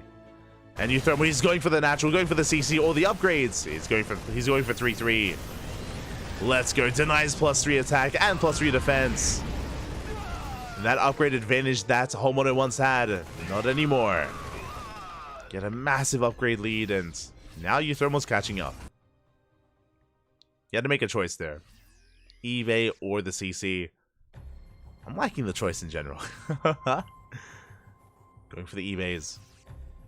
Boys are being pulled. Yeah, we're all in. 100%. We were already all in earlier. Homeowner knows he cannot recover from this. Not in a longer game. Pulling every single boy. Oh my god. It's all or nothing. And Euthermal doesn't see this coming, but he has some good SimCity. Does have some good SimCity. Big tank shot's going to be going up, but the tanks are exposed. The tanks are exposed. We do collapse and solve them. 1, 2, 3, 4 tanks going to be going down. Homeowner just diving in. Going for the Hail Mary play. Cleans up a lot of tanks, but there's still another line of tanks behind this. So he's pushing into the main. Forcing his way into the main base. There are Marines waiting for him, though. The upgrades are even. Yeah, we have the high ground. We have the concave. Euthermal came to the production. And he's holding on to his main. That was a good effort by Homeowner. He did gain ground. But there's only so much he can do. The Marines, they get some massive tank shots to the face. GG gets called. And Euthermal takes game number 1. Whew. GG. That was a game. I was very back and forth with what I will say. I was very back and forth. At times, Homeowner would be ahead. At other times, Euthermal would be ahead. It was a very, very close game there. But in general, I have to praise Euthermal's drop play. Like, time and time again, he was able to skirt around and catch Homeowner off guard, whether it was drops into the main, drops at the third, move outs towards the natural. More often than not, he was able to find a way in and catch Homeowner out of position. The map awareness and map vision and map control was something that Homeowner was lacking. And with that, Euthermal was able to snowball out of control. GG does take the first win for Offside. And this is a pretty big win, to be honest. It is a pretty big win for him. And we'll see. We'll see how things do change. As Homeowner, his map of choice is going to be Oceanborn. Let's go. Oceanborn is coming up next. One of the older maps in the map pool. I'm curious what Homeowner wants to whip out. If you remember, when we casted Homeowner versus Quanta yesterday, Homeowner was playing mech. He was playing a lot of mech against him. I mean, they both were, to be fair. I wonder if that's in the back of Homeowner's mind here as we get into game 2. And spawning in the bottom right hand corner, we have for offside Euthermal. And in the top left we have his opponent, we have Honmono for Hyperberg. Here we go, and I forgot, I was assuming that, oh, maybe he wants to go for Oceanborn, maybe we're going to see some mech in TVT. I'd forgotten that, of course, Euthermal, he's playing random, and he got lucky rolling Terran in game 1. Now, he rolls at Ice, and he rolls as Protoss, not as Terran. Oh boy, and I don't know if Euthermal's familiar with Honmono. I know that a lot of the European players were very unfamiliar with Honmono, and they had a rude awakening when they played each other in online tournaments last year. Players like Cristiano, players like Geralt, they would fall prey to Honmono as they weren't really too familiar with him. Honmono ladders on Korea, he ladders on NA. They don't really come across each other on the European server. So I hope that Euthermal is somewhat familiar with Honmono. What I refer to is Honmono does one thing and one thing only against Protoss, and that's all in. Honmono, he is very aggressive against Protoss players, and he has even beaten max packs with all ins as well. Like that's how terrifying he can be, especially if you don't know the kind of player he is. Now, to be fair, it goes both ways. Euthermal, when it comes to his off races, when it comes to his Protoss and Zerg, he often does go for all ins as well. So this could be a very rowdy matchup. With Honmono's inner nature to go for basically two base all-ins, like 2 base all-ins are quite common from Honmono against Protoss. Likewise, Euthermal likes to clown it up here when it comes to his off race. We'll see. It's going to be a Stargate opener out of Euthermal. If you remember, the last time we saw Euthermal go for a Stargate opener against Terran, Euthermal went Mass Oracle. He went double Stargate, Mass Oracle. I would not be surprised if he does that here. Like, again, like that's the kind of stuff that Euthermal does with his off race. Like, he's an animal. He's an animal. But so is Honmono. That's the thing. Welcome, everyone. We've entered the zoo where... Oh, boy. As Honmono is going to be getting into his CC on location. Starport is finishing up. I'm very curious to see what Euthermal does with this. It should be an Oracle first. Okay. It is going to be the Oracle first here out of Euthermal. If it is going to be the same build that he whipped out a couple of days ago, we should be seeing a second Stargate as well, and additional Oracle production. We'll keep our eyes on Euthermal. We'll keep our eyes on him. Meanwhile, we do see Honmono going for a 3-1-1 setup. That is 2 more Raxes on the way, alongside his factory and starport. Did open up Reaper Hellion. The goal of this is to be able to bust into a mineral line. Oracle has arrived. We do collapse here on top of these Hellions, on top of the Reapers as well.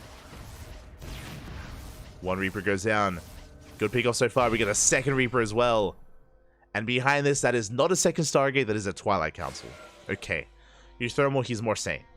he's a lot more sane here. He doesn't even make a second Oracle. So, single Oracle into a Twilight Council, into a Gateway Explosion. This should be for Blink, but I'm always hesitant to say what this should be when referring to Euthermal, because it's like, he doesn't care about the meta. He does his own thing. So, we'll see. Meanwhile, Adepts, they get across the map. Oracle dips in, but there's a Viking to defend. And Honmono, he will manage to shut down this aggression. And it is a Blink on the way. So far, Euthermal, he's crazy. He's playing like a Protoss player. he's crazy. Okay. I say that, I believe... Okay, we have 3 more gates on the way. It's going to be 4 gates Blink as a follow-up. And again, this is a little bit more common after an Oracle opener. The downside is that Blink is very delayed. Blink is a lot later than normal, but it's designed to catch the Terran player off guard. The reason for it is with a Stargate opener, you more commonly see Phoenixes. That is not the case here. Not the case for for Euthermal. Meanwhile, Honmono, he's just building up on 2 bases, working towards a higher Liberator and tank count. And again, I imagine that Honmono is building up towards an eventual 2-base push. And Euthermal's taking a 3rd. Very important to bear that in mind. The other thing with this 4-gate Blink from Euthermal, he doesn't have a prison, doesn't have a robo. So no way to reinforce across the map. The army is going to be pushing, is revealed. And Euthermal is going to try and slow it down. Does get a Hellion. Bleeds out a Stalker. Does bleed out a Stalker in the process. Honmono rotating around. Is he pulling the boys? He is! Here it is. We spoke about this. Homeowner, name a better duo. Homeowner and a 2-base all-in in TVP. The boys, they have been pulled. You can see them on the mini-map. I was waiting for it. Safe Strap does go off. The tanks are exposed. The Liberator goes down. The boys have arrived, but is it too late? As the Liberator goes down, another tank as well. Good pickoffs here by Thermal. Gets a tank, gets a Lib. The boys have arrived. They can repair.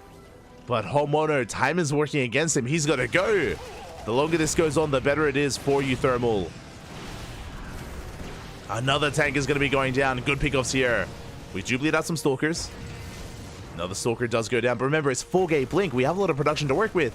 And even the Adepts, they catch some reinforcements as well. More Stalkers on the way, 4 at a time. We're trying to collapse on this. We do dive on the tank. Oh, it's going to be an expensive trade, though. We got a tank for 1, 2, 3, 4 Stalkers. 5 Stalkers. But we get another tank. Again, this is not a clean defense by Thermal. But he's holding. He drags the army back. More boys were pulled. More SCVs going down. Thermal, he has a massive lead. He's on 3 bases. And he's poised to take this. He's poised to run away with this series. As the all-in at this point has failed. Like, it's too late. It's too little too late. We've lost so many tanks already. We're down to 1 tank. We're down to a single tank here for Honmono. Ay, ay, ay. We're trying to push in. But alas, Thermal, he's just completely shutting this down. Honmono still fighting his heart out. Trying to make this work. Getting on top of the 3rd base. The tank barely out of range. Bunkers are on the way. I mean, Homeowner does have a supply lead, to be fair. There's the overcharge. And we collapse on the army. We focus down the Liberator. We go for the tank instead. We get 1. We do get a 2nd tank, but once again, we bleed out a lot of Stalkers. These are rough trades for Thermal. He does blink away.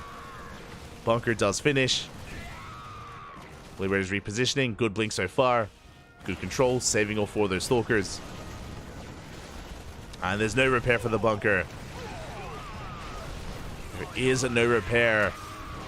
We dive on forward.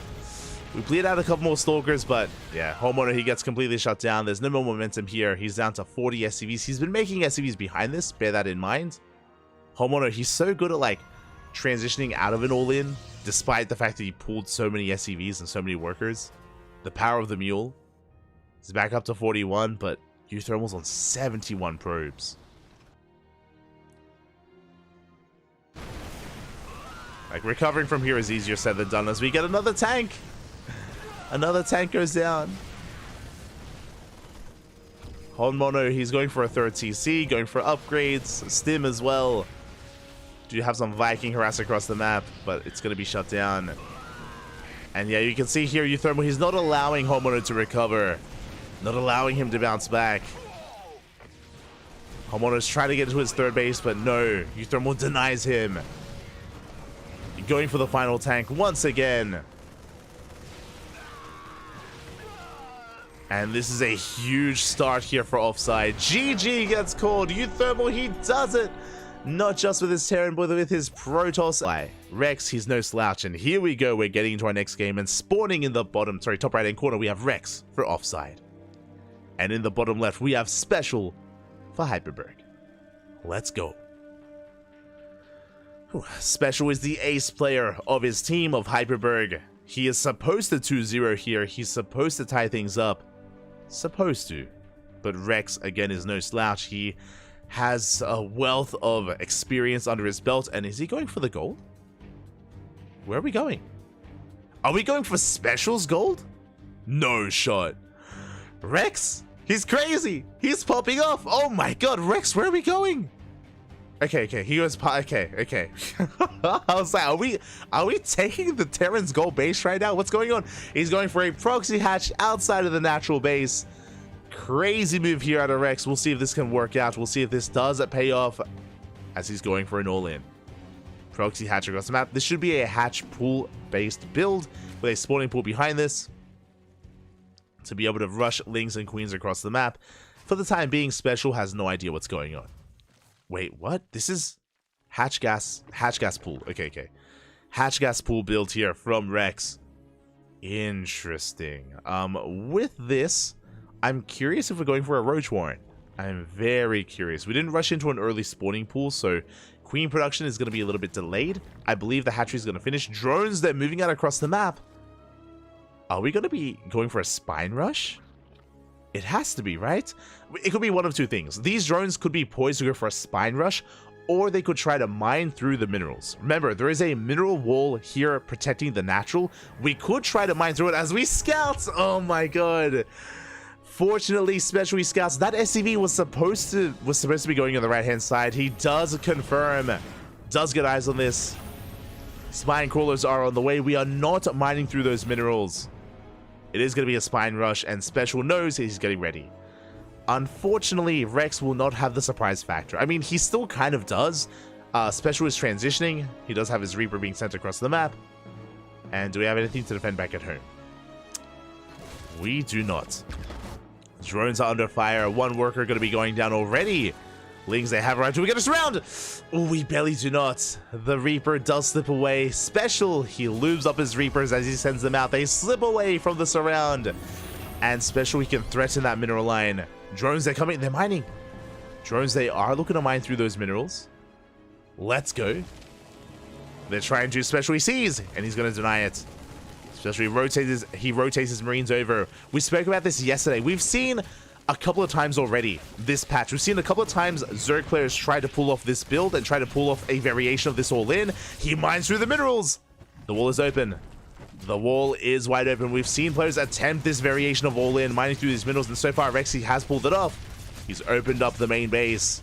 Depot is going down. Lings are flooding forward. Ling speed is still not done, but it's going to finish up in a couple of seconds. Boys are being pulled.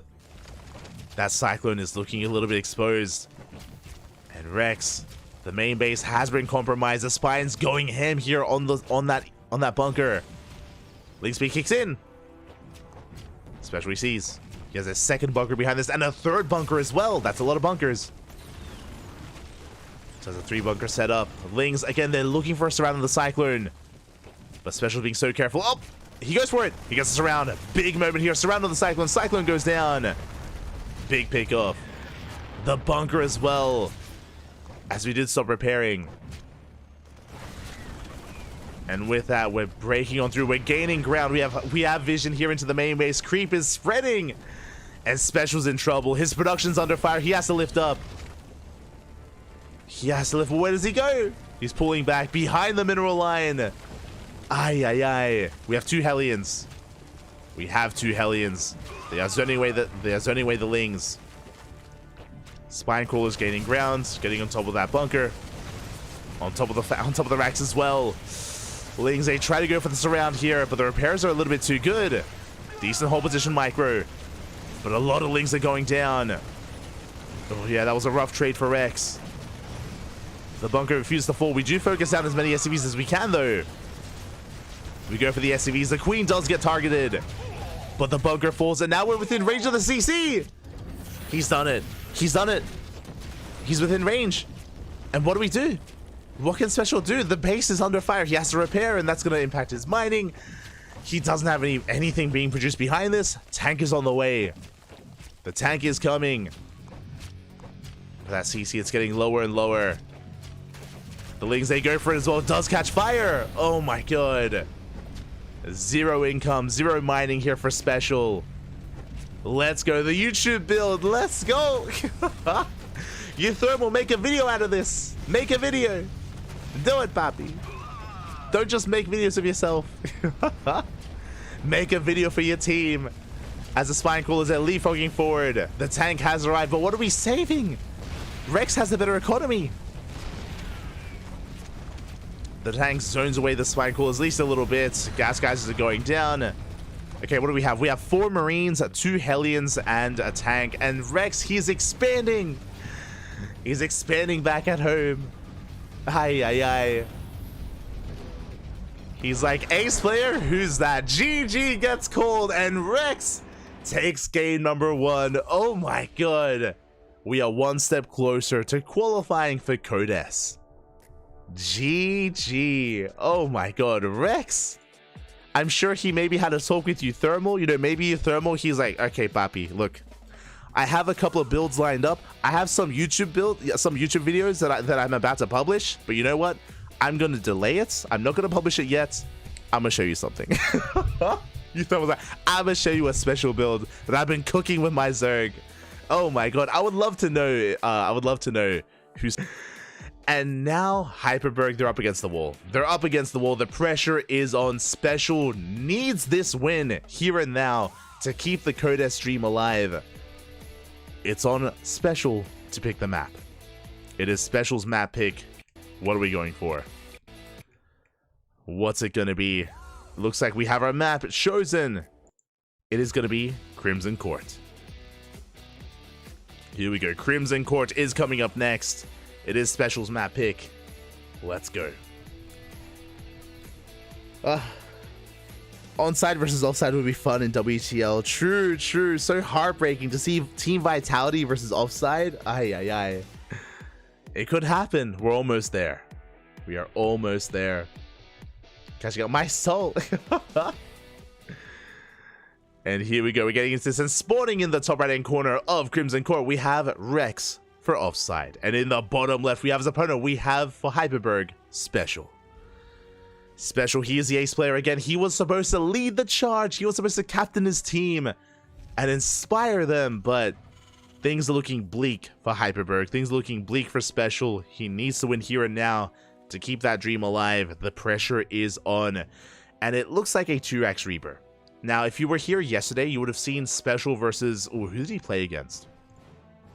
We casted Hyperberg versus Club NV.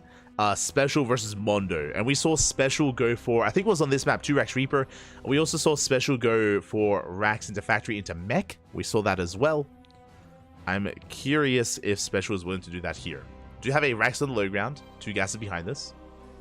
Shout out to the sponsors as well, of course. Shout out to Doyu, Bio, Autofull, and Tidal as well. I do know that a lot of these sponsors, they don't really have a presence outside of China, so we can't really support them too much, but if you ever can, you know, check him out. WTL is an amazing event, an amazing tournament. We don't have many team leagues like this anymore. It's the replacement pro league, and it's beautiful. It's amazing. Makes for some amazing games. So big shout out to the sponsors. Otherwise, it looks like Special is not going for a 2x Reaper. He's going for a Rax into Factory on the low ground. This is the Special build, something that he's been known for quite often here. Should be seeing that Factory momentarily. Should be leading into an expansion. This is a build that Special's quite fond of, that we see quite often, that he does sprinkle into series. Do see it quite often here. I believe the last time we saw this did lead into Mech. Not saying that it will this time, but it's something that we have to keep in the back of our minds.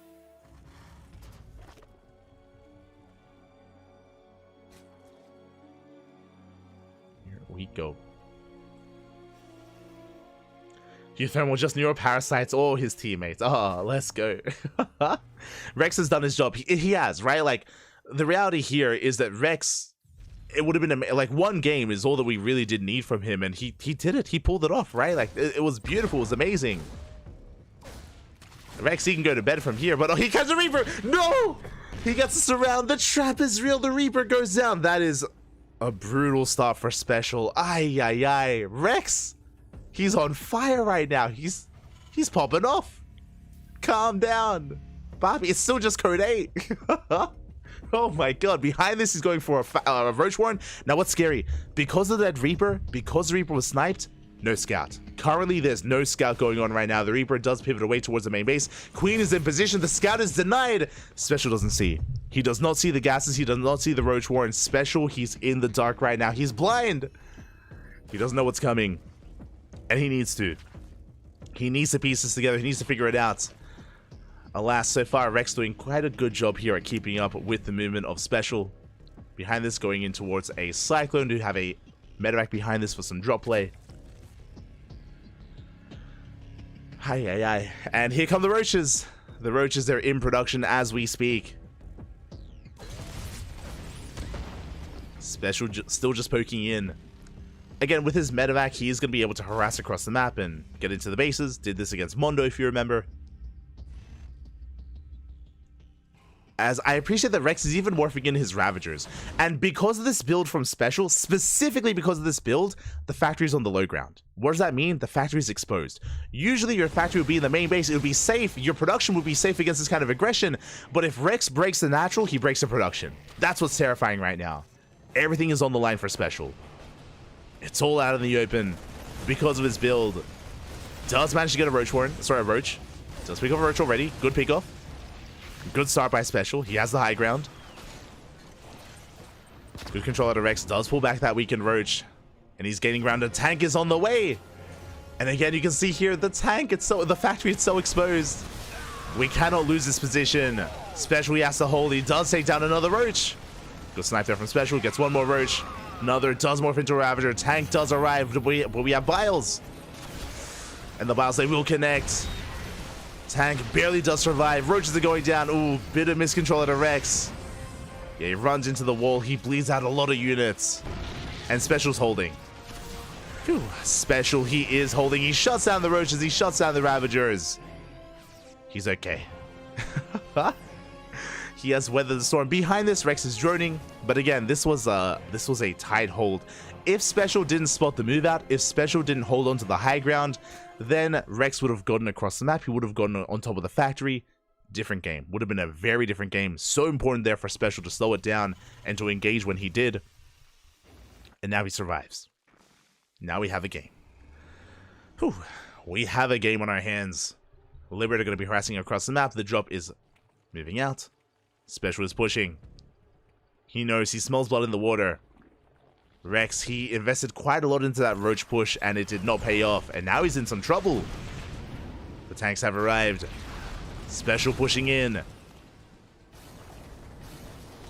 Yeah, and he gets within range of the hatchery. We barely have an army. Rex, he was droning. He was doing nothing but droning. He's not ready for this. Barely an army to speak of. And this hatchery, it's going to go down. The boys are being pulled. We have to. Oh my god, it's a Meek Rider. The boys are being pulled. Massive tank shots going off. 15 drones go down. And it looks like Rex, he will hold, but at what cost? At the cost of 17 drones. And he doesn't get the tank. Ay, ay, ay. You can see how quickly things can snowball out of control here with a failed all-in, with a failed push. He committed so much to those Roaches. The Liberator does siege. And Special is just rallying everything across the map. He knows how close he is to breaking this base. And he wants it. He wants it, Papi. He wants the base. Does siege up as well. You can see Rex trying to get a concave going, but the hatchery does fall. We're making use of the broodlings. Yeah, but it's too much. And GG gets called. Special, he fights back. He puts a point on the board. He does fight back for himself and for his team for Hyperberg. Whew. GG. GG, well played. Hyperberg, they're still in this. There is still a chance, there's still hope for Team Hyperberg, but it's going to be difficult to overcome what comes next, because up next is Firefly. The ace player, the strongest player on offside, has been saved for the final series. Firefly versus 3 Point. Here we go. Again, Firefly, he has been on fire as of late. He's a beast of a player, of a Protoss. He's up against 3 Point. Now, what I should emphasize very quickly, 3 Point is the cheesiest Zerg player in all of South Korea. He's a Korean Zerg, very similar to Honmono in that respect. The cheesiest Zerg player out there. I do not expect a late game. I do not expect a long series. I expect some all-ins. I expect the all-ins, Papi. We'll see. We'll see. Now, 3 Point, he can play macro. He can play some damn good macro games. We've casted plenty of 3 Point, but he thrives in the aggression. He thrives in the all-ins. And that can cause an upset. That can bring Firefly to his knees as well. As game 1 is on Alkion. Let's go. Let us go. Whew, Hyperberg, they need 3 Point to win 2 games in a row to force the ace match. Otherwise, 1 game is all Firefly needs to win this series and to advance on into Code S. That is all he does need. Let's go. The pressure is on 3 Point. The pressure is on. Here we go. Now again, we're going to be loading into Alcyone, a very large map in the map pool, very macro-oriented. There is a gold base. That is an option for 3-point. He could try to rush into the gold to boost his all-in. Is possible, but here we go. Spawning in the top right-hand corner, we have Firefly for offside. And in the bottom left, we have his opponent. We have, for Hyperberg, 3-point. Remember how I said, oh, okay, we're not quite going for something too crazy with the gas first, but it is going to be a 15-15, very safe opener out of 3-point. Meanwhile, Firefly, where are we headed? Bappy. 3-point was meant to be the cheeser, but Firefly, he mines through the center minerals, is moving over towards the right-hand side. He's going for a proxy of his own, I imagine. He's checking the gold base. Okay. He is first checking the gold base, making sure that 3-point doesn't try to pull a fast one over on him. Gateway's on the way. Now, we actually see this a lot from players like Hero and Classic. Whenever Hero and Classic play against Dark, they do exactly what Firefly is doing. They check the goldie immediately. Because Dark, he's in love with this gold base on this map, and he, more often than not, does take it. Meanwhile, we spoke about how 3-point is very cheesy. Firefly, first thing he does, he checks the gold. He's a little bit paranoid. I do not blame him. And from here, we're getting into a standard game. Whew. So again, Firefly just being very safe and very aware of the kind of player that 3-point is. Moving out does confirm the timing of the hatchery. It is a 15-15. Very safe build here from 3-point. And what does this mean? This means that gases are late. It means that 3-point, his gases are delayed, so he's not really going to be too aggressive or too assertive here. We'll be relying on queens to defend, we'll be droning, we'll be getting into a standard safe early game in this Zerg versus Protoss. And Firefly does confirm he should be feeling pretty safe upon seeing this. Should be feeling pretty safe here overall. Back at home, Gate expanded to Cybercore. We've yet to determine our tech of choice. Now, Firefly, he's a pretty aggressive player himself. Firefly typically thrives in the mid-game. Like, he's very mid-game oriented, with Twilight Council-based openers, with Robo-based builds as well. He's going for a proxy pylon. Very interesting. Alright, Firefly, what do you got? What do you have for us? We could go for a proxy Twilight Council with a Dark Shrine, question mark? I'm curious. No, it's going to be a Stargate. Okay, proxy Stargate out of Firefly. Does mean that the Oracle's going to get across the map a little bit faster. Is going to be able to wreak havoc in the mineral line a lot faster as well. Bold move. I'm a little bit on the fence on this. On the one hand, it does mean that you can get damage done a lot faster. True, does allow you to be more aggressive. But Stargates can be quite important as the game progresses, going into a triple Oracle opener, transitioning to Skytoss later on. To throw down your Stargate out here in the open, it's so risky. We'll see if we can get away with it. We'll see if Firefly can get away with it. As for now, the Stargate's about to finish, and the Oracle is on the way. It's going to hit hard, is going to hit fast. Meanwhile, 3-point is droning. His droning is taking a third base as we speak. Saturating his bases, getting set up. Working towards link speed. Didn't skip it. And I believe he doesn't have a spore. There's no spores yet, but we do have queens, and there we go. The first spore has begun in the natural. First spore just now started. Queens are rotating between the bases. Adepts are moving out. Firefly does get in. Does get one. Does get... Oh! Barely a second. 2 drones go down. We do take a couple of extra hits. Ooh, a lot of extra damage, actually. Firefly flying too close to the sun. Does get burned. 3 drones, but he's down to a slither of HP. Does take a lot of hull damage on that first Oracle. Second Oracle's on the way. Adepts are still threatening on the right-hand side, as link speed has kicked in. And you can see 3-point is looking for the proxy. He does come across the Stargate, and he will shut it down.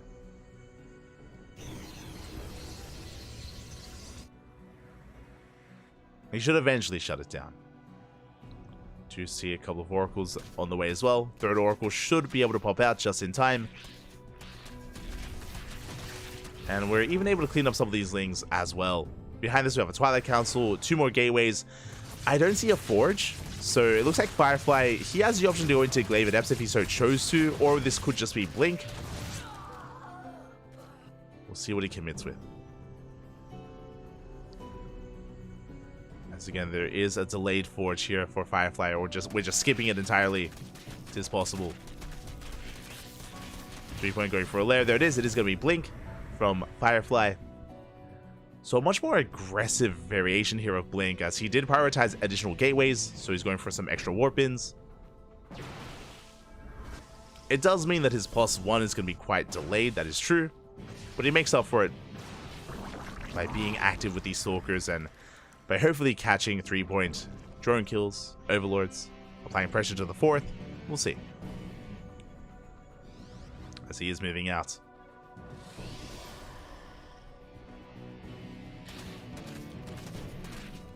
You have Firefly pushing through the center, does have the Oracles to support those Stalkers. A Blink is not quite done, it's halfway.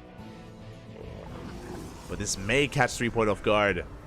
As it looks like we catch another Overlord. Ooh, another supply block. Queens are revealed. There we go, 20 Lings are in production.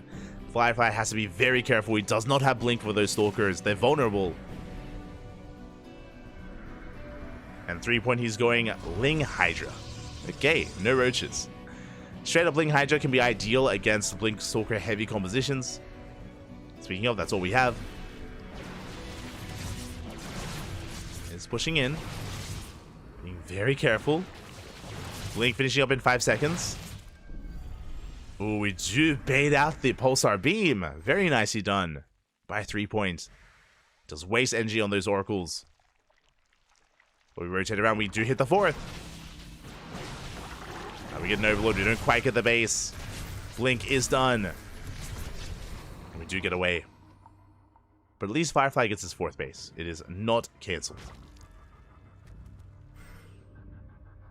From here, Firefly is going to be transitioning into charge lots, and I imagine Archons alongside them. So Blink Stalker into charge lots. Prism's on the way. It's backing off. 3-point going for his own counterattack, but we have Oracles in position. We should be okay. Yeah, Oracles and Stalkers. There's that Temple Archives. I assumed it was going to be for Archons, and I'm sure it will, but for now, Storm is in production. Storm is going to be ideal against both Lings and Hydras. 3-point, he's taking up quite quickly, though.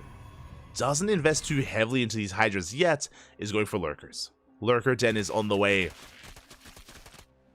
So 3-point is going for a longer, later game. He's embracing Alcyone. I do appreciate this. If you remember earlier, I did say that 3-point he can play some really good late game. I've been very impressed with his late game in the past as well. I appreciate that that's what he's embracing straight up here on Alcyone. As he cancels the 5th base. Was that 3 times? Jesus. 5th base is denied. Lurker Den is finishing up. By the time Firefly pushes, we might have some Lurkers ready in time. It's going to be close. But now they are Lair Tech Lurkers. Soon to be Hive Tech, though. Upgrades are on the way. Storm is done. We don't have any Lurkers yet. Uh-oh. No Lurkers yet as Firefly is pushing in. Does trade with the Lings. High Templar have yet to be revealed. This is a big timing here for Firefly. Only Hydra Ling Queen to defend. Storms are going to be ideal. Yeah, the first Storm does zone away the army. Lurkers are in production. Big Storm here on the Hydras and the Queens. Oh my god, we just blanket the army. We just blanket the army and storm so many of them. Lurkers are on the way, but do we have a revelation? We do. We have Vision and Firefly. He's breaking on through. We have Lurkers, but they're so exposed. We dive on top of them. We focus them down one after the other. It was insane how many storms we had. It was disgusting, Papi. And with that, we break through the defensive line. 3-point, he's in so much trouble. Barely has an army to speak of. A handful of Hydras, a handful of Lings. That's all we have left. And we're getting into the mineral line. You can see the Firefly is bleeding out a little bit, but yeah, we have some reinforcements. And again, he was so close. GG gets called. Firefly catching 3-point with his pants down just before he had Lurkers. And GG, Firefly does it. Offside will be qualifying for Code S. GG, well played. Let's go. Let's go, Papi, let's go. Oh, there's an animal in the chat. Shaking my head. But GG, well played. Congratulations, Offside. They will qualify for WTL Code S. They will advance on over Hyperberg in a pretty unexpected fashion. Euthermal, he popped off. Euthermal popped off tonight, taking down Hormono. I was really concerned for Euthermal in that series. I was favoring Hormono, to be honest, but Euthermal popped off. Likewise, Rex did well as well to be able to take game 1 off of Special. Very impressive play there out of Rex. Well done. And now Firefly closes it out. It was a team effort. That's what I love about this. It was a team effort. It wasn't Firefly carrying like we thought he would. It wasn't, Euthermal like gambling and rolling nothing but Terran. It wasn't Rex, going down to Special. Like, again, Special should have been favored there. Everyone, they did their part. Everyone did their parts, and congratulations. GG. GG, well played. Offside will make it into that main event. I look forward to seeing more of them. I look forward to seeing more of Offside. They're going to be joining Berserker Esports as well as Twisted Fairy in Code S. And you know what that means? That means that Team Vitality, aka Onside versus Offside, it's going to happen. It's 100% going to happen. Oh, my heart bleeds a little bit. My heart bleeds a little bit for the team owner. It's never a good thing. It's never a good feeling seeing your kids fight. Never a good feeling, but it's gonna be great. And here we go. We're getting into our next game. We will still play it out. In the bottom right, we have Firefly. In the top left, we have 3 Point. Let's go. And thank you so much. Oh my god, for the 69s. You're an animal, Papi. Big shout out to the owner of Onside and Offside. Thank you so much. Oh my god. Lo hicimos, papi. Code S, lo hiciste, papi. Ga, papi, ga. Congratulations, papi. Congratulations. Oh my god. Thank you so much for the 600. Sorry, I almost said 600. For the $69.69 tip. Thank you so much. We appreciate the support, papi. We appreciate it. Thank you so much. Again, thanks to all the support that we get in the chat. We're able to host our own events like Sparkling Tuna Cup, like Sea Duckling Open and Master Swan Open as well. Gracias, papi, gracias. Thank you so much for the support. And congratulations. Congratulations. Get some rest, papi. Well deserved. Well deserved. And give a bonus to your players. Give them a bonus. As we're settling into this, it's going to be a hatch pool opener from 3 Point. Do love to see it. It's going to be a hatch pool from our Red Zerg player. Meanwhile, Firefly going to be opening up with a gate expand. Okay. So a standard opener from our Protoss. Meanwhile, 3 Point is going for what looks to be another safe opener himself. I think it was a 15-15. I didn't quite see it at the time. I was a little bit distracted. But it does look like another 15-15, able to get his natural base on location. Ooh. Here we go. And yeah, the reality is that there's a little bit less on the line here in this game. Offside, they've already taken the series. Hyperberg, they're already knocked out of Code A. But there's still some pride on the line. There's still some individual point rankings on the line as well. 3 Point, he will still play his heart out here, and maybe he will play even better with the pressure now off. I do want to believe. For now, though, Firefly going for a Stargate opener. And again, talking about that last game, that was a crazy game as well. Firefly, he rocked up with, I think it was like 6 High Templar with 6 Storms. It was crazy.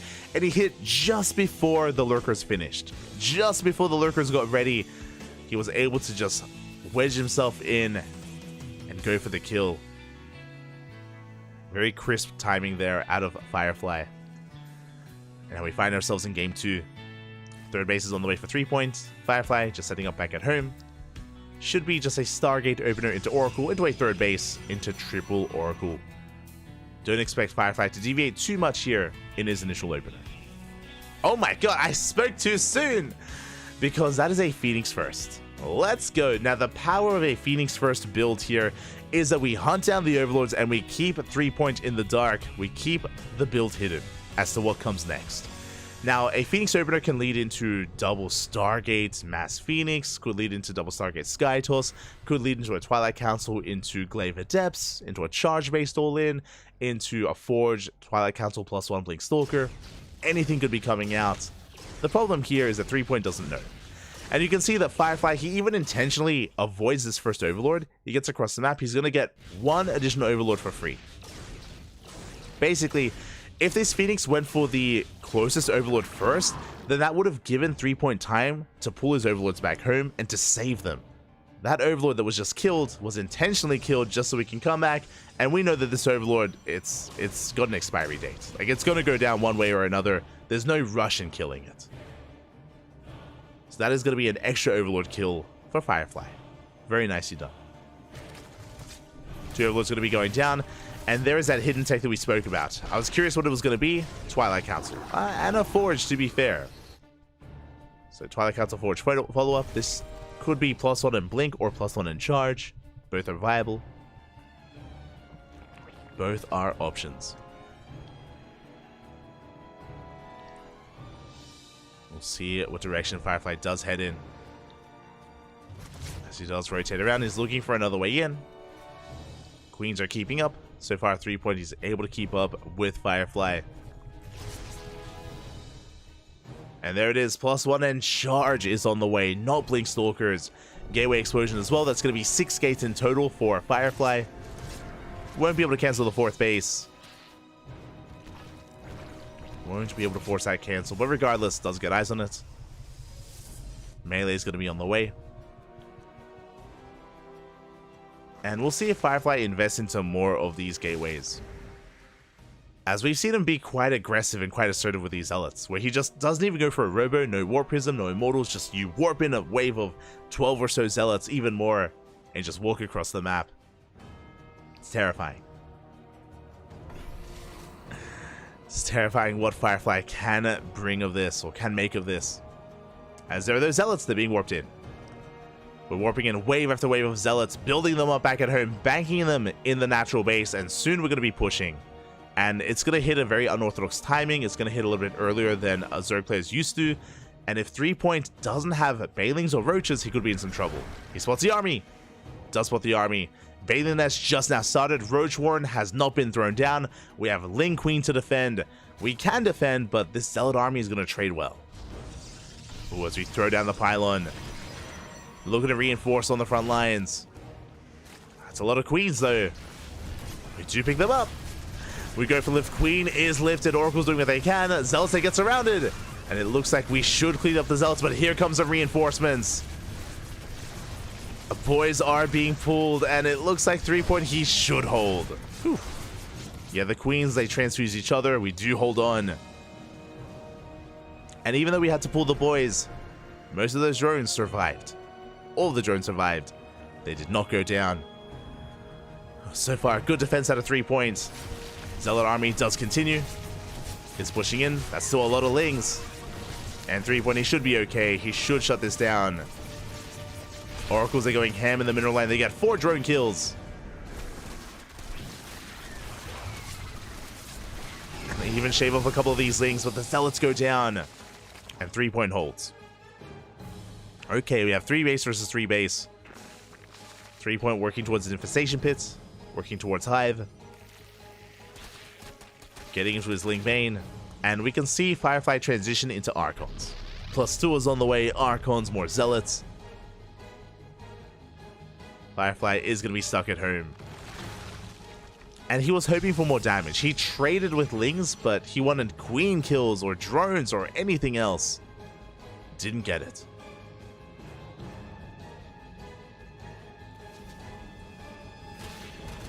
Didn't get it in the end. As Lings, they do go for a big counterattack. We have an army in position to defend, though.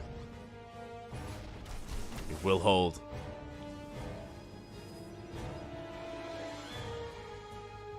We will manage to hold on. Lings are forced back. Storm is on the way. Blink as well. +2. There's another gateway explosion. Firefly getting ready for a second push. Is getting ready for the second push.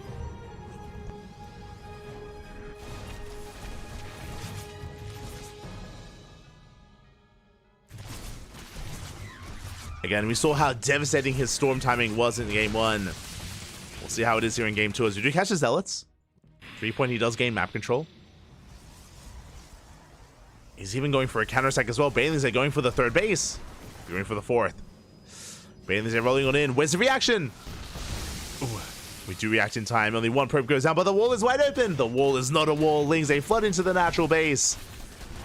They get into the mineral line. Pylon gets depowered, and it looks like we do manage to get 3 probe kills, but that is still not good enough.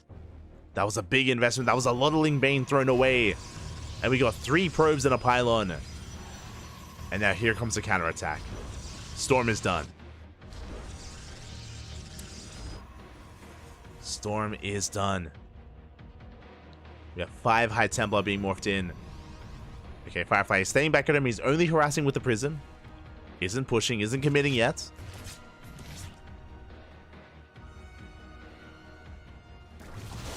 Not quite committing here as he goes for a storm drop into the mineral line. Oh my god. Gets 3 drones. Could have been so much worse. So you can see how softened up those drones are though. So we're going to keep those High Templar in between the bases. At any moment we can go for another storm drop as well. That will be a constant threat for 3 points. Behind this, the Hive is done. He's getting into Ling Bane Ultra. Okay. Kindness Plating, Adrenal, +3. Ultras are in production. Before Ultras can come out, here comes Firefly. He's pushing. That's a lot of Banelings though. Up. There's a lot of Banelings. Archons have to push forward. And we do have Storms. Storms are thrown down. Banelings, they get annihilated.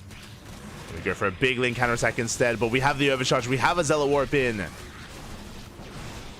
The Zealots, they're getting overwhelmed. Never mind, the overcharge is too good. Oh my god.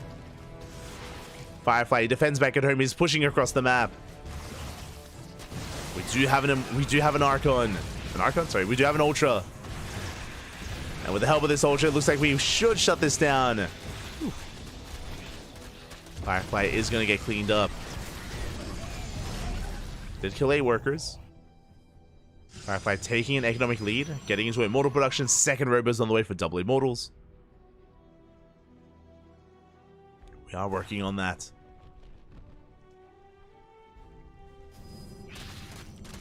And 3 point isn't looking too bad, to be honest. He's lacking some saturation, to be fair. And it would be nice if we waited for our upgrades to kick in before we pushed out like this, as we bleed out a lot of Lings. We've made our way into these Ultras. Now would be a good moment to start taking up into Aspire as well, to start transitioning. Just because the Ultra was spotted, we have so many Immortals in production. Firefly is getting ready for it. But for now, 3 point is doubling down. Storm drop, ooh, almost comes back in. That's a kill, not a cancel. Uh-oh. 400 minerals down the drain. Big pick off there by 3 points. Does kill the Nexus. Storm drop comes back in. Up. We don't quite go for it. We do pull back. Queens are in position.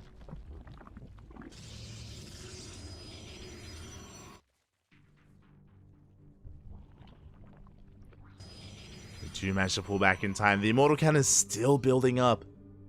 We're still not quite there. As I say that, once again, the wall is wide open. Lings, they flood in. Archons, Ultras, they head towards that 5th base. As Lings, they camp the production, they get on top of the Robo. Big pickoffs here, 3 points. That's another kill on the Nexus. Gets the Nexus, gets some High Templar. Ultras are popping off. Lings, they disrupt the production. Ooh, but a much more effective storm drop here. 7 drones go down. And Firefly is popping off here in the harass. He gets a queen. Gets 8 workers, gets 2 queens. Going for another.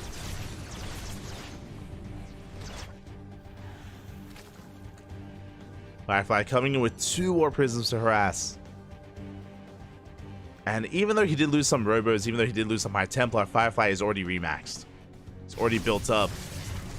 Dropping in once again.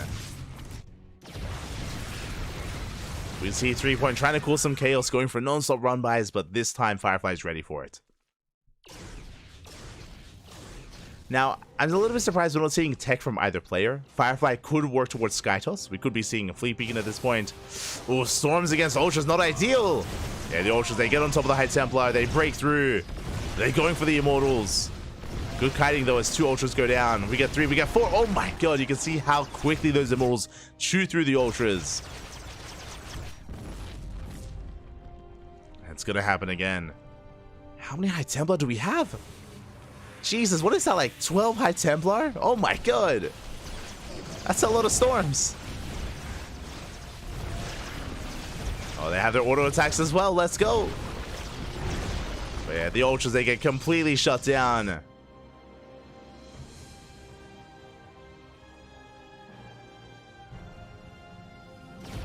They get shut down. We can see 3 Point once again going for non-stop bling round buys. Does force a cancel.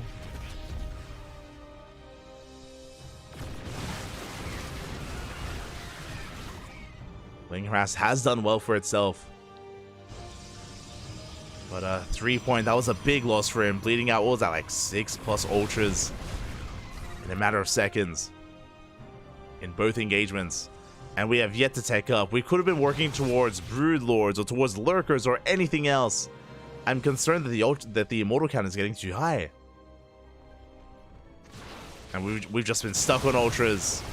Yeah, big storms on the army. We do get a good fungal. But the storms, they just do not end. Oh my god. Finally the High Templar go down. Immortals are coming in.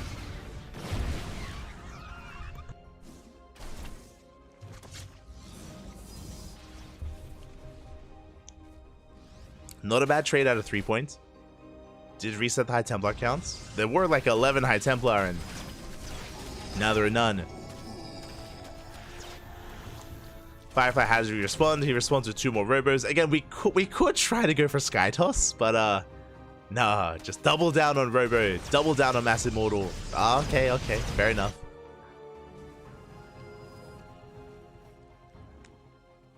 Firefly trying to just brute force his way through. As he does manage to catch one of these infestors. Get 2, gets 3. 3 infestors go down. Ultras are caught out as well.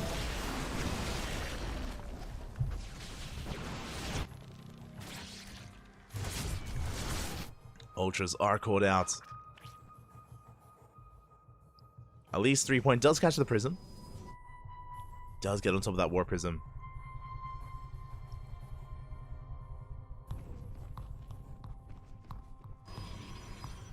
But again, that immortal count's getting higher and higher. We have, what, 3, maybe 4 robos producing. Lings, they do slip in once again. Firefly doing his best hero impression. I mean, the wall is wide open. We're getting on top of the robos. Big pickoffs. Robos are going down. 3 Point fighting back. He does get 3 robos. Does manage to get all 3 of them. Firefly being forced to rebuild. Once again, investing quite heavily into these High Templar, which will not help against the Mass Ultra.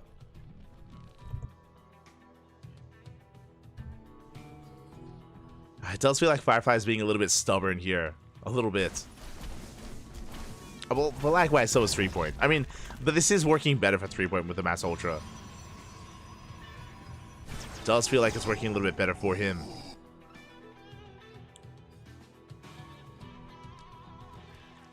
Especially with the Ling Harass.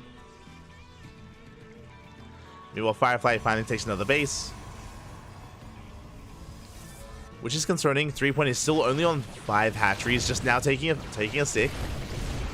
Do catch an ultra. Does go down.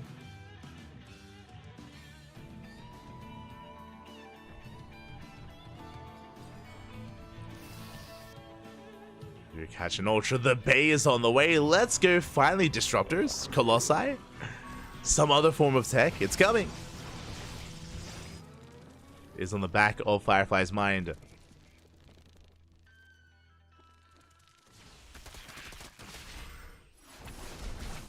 3 Point still sharking around.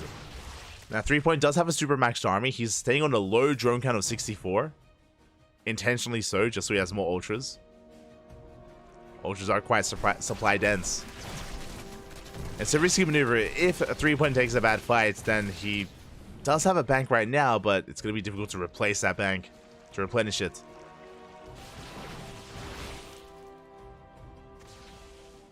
Again, it's not the biggest of banks. Smaller than that of Firefly.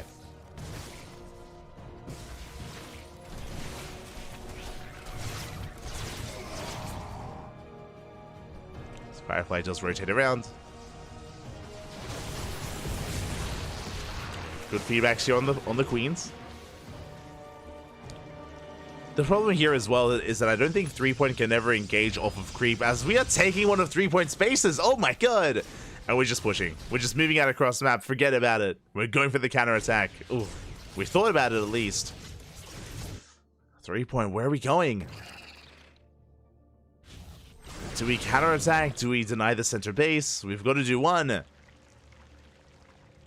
Right now we're being distracted by the Warp Prism. Spire finally on the way. Oh my god. As the storm drop is here, massive storm's going to be going off. We blanket the mineral line. 14 drones go down. 3-point, he barely has an economy. But again, this Spire, better late than ever, I guess. I know it's been only 20 minutes, but it feels like it's been longer without that Spire.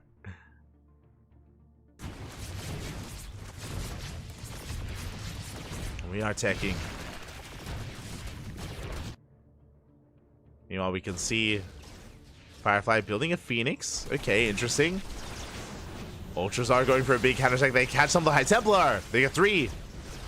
Not a single storm gets thrown down. Pretty good pick-off so far. As I say that, we bleed out some of these Ultras. 3-point taking one of Firefly's bases now. But yeah, it's a little bit too ambitious. It's a kill, not a cancel on the hatchery. Firefly wants to push in. Gets an Infestor. Gets some good feedbacks as well. Yeah, you can see Firefly just picking this army apart. Now he's got a good immortal count. Going for the Ultras, going for the base. And 3-point, he has to engage. This is his most important mining base right now. The Vipers are gathering energy. Phoenix being an annoyance. Oh my god, the feedbacks! Oh my god! The High Templar diving feedback every single Infestor. Ay, ay, ay, and we are not stopping, we're not slowing down. Yeah, Firefly is going for the kill, going for the throat. No more fungals, no more neurals. There's one Infestor with energy.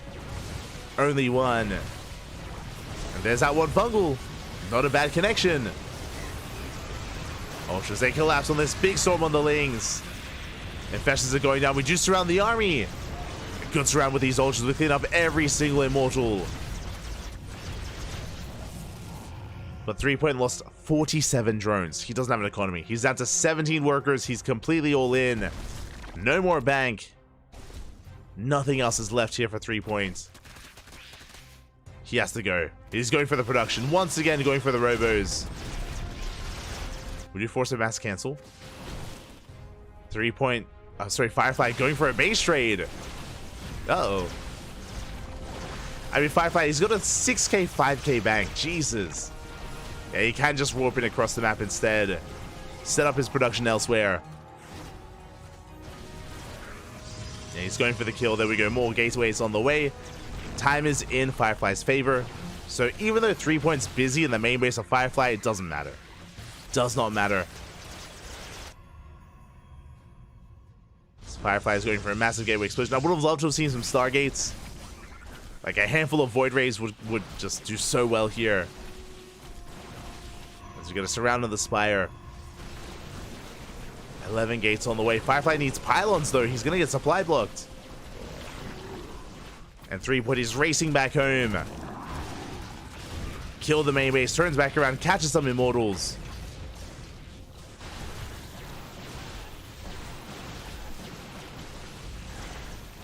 Does catch a couple of Immortals, and looks like we should have a recall.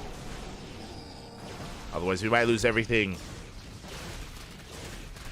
Oof, yeah, we go for the recall. Most of the army does escape. Now, I believe we have 0 Immortals left. No Immortals, no Archons, only a Gateway army. This is still pretty close. Look at the supplies. 3-point, he has 106 army supply. It's insane. And he's pushing in. Good SimCity here by Firefly. Yeah, we have the overcharge.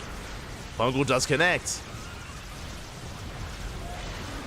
The chain fungal on the Stalkers. Ultras, they are breaking in. 3-point, can he pull this off? Can he do it? It's all or nothing. He's down to 0 drones. Again, imagine one Void Ray, a handful of Void Rays even. Stalkers, yeah, they're being chased down. One after the other. They are falling. They're being completely cleaned up. And 3-point, can he bounce back? Do we have any warp-ins? Do we have any warp-ins? We do. You can see Firefly setting up a base on the right-hand side. Probes are going down. We're getting knocked down to 9 to 8 workers. The Mass Ultra, it's working. Somehow paying off here. Do we have another warp-in? We do, across the map. Oh, we could go for the elimination. Oh my god. Do we have a building? I completely forgot. Do we have any buildings left? Gases are going down. Bailey Nest as well. 3-point. He has 0 drones. He can't make anything.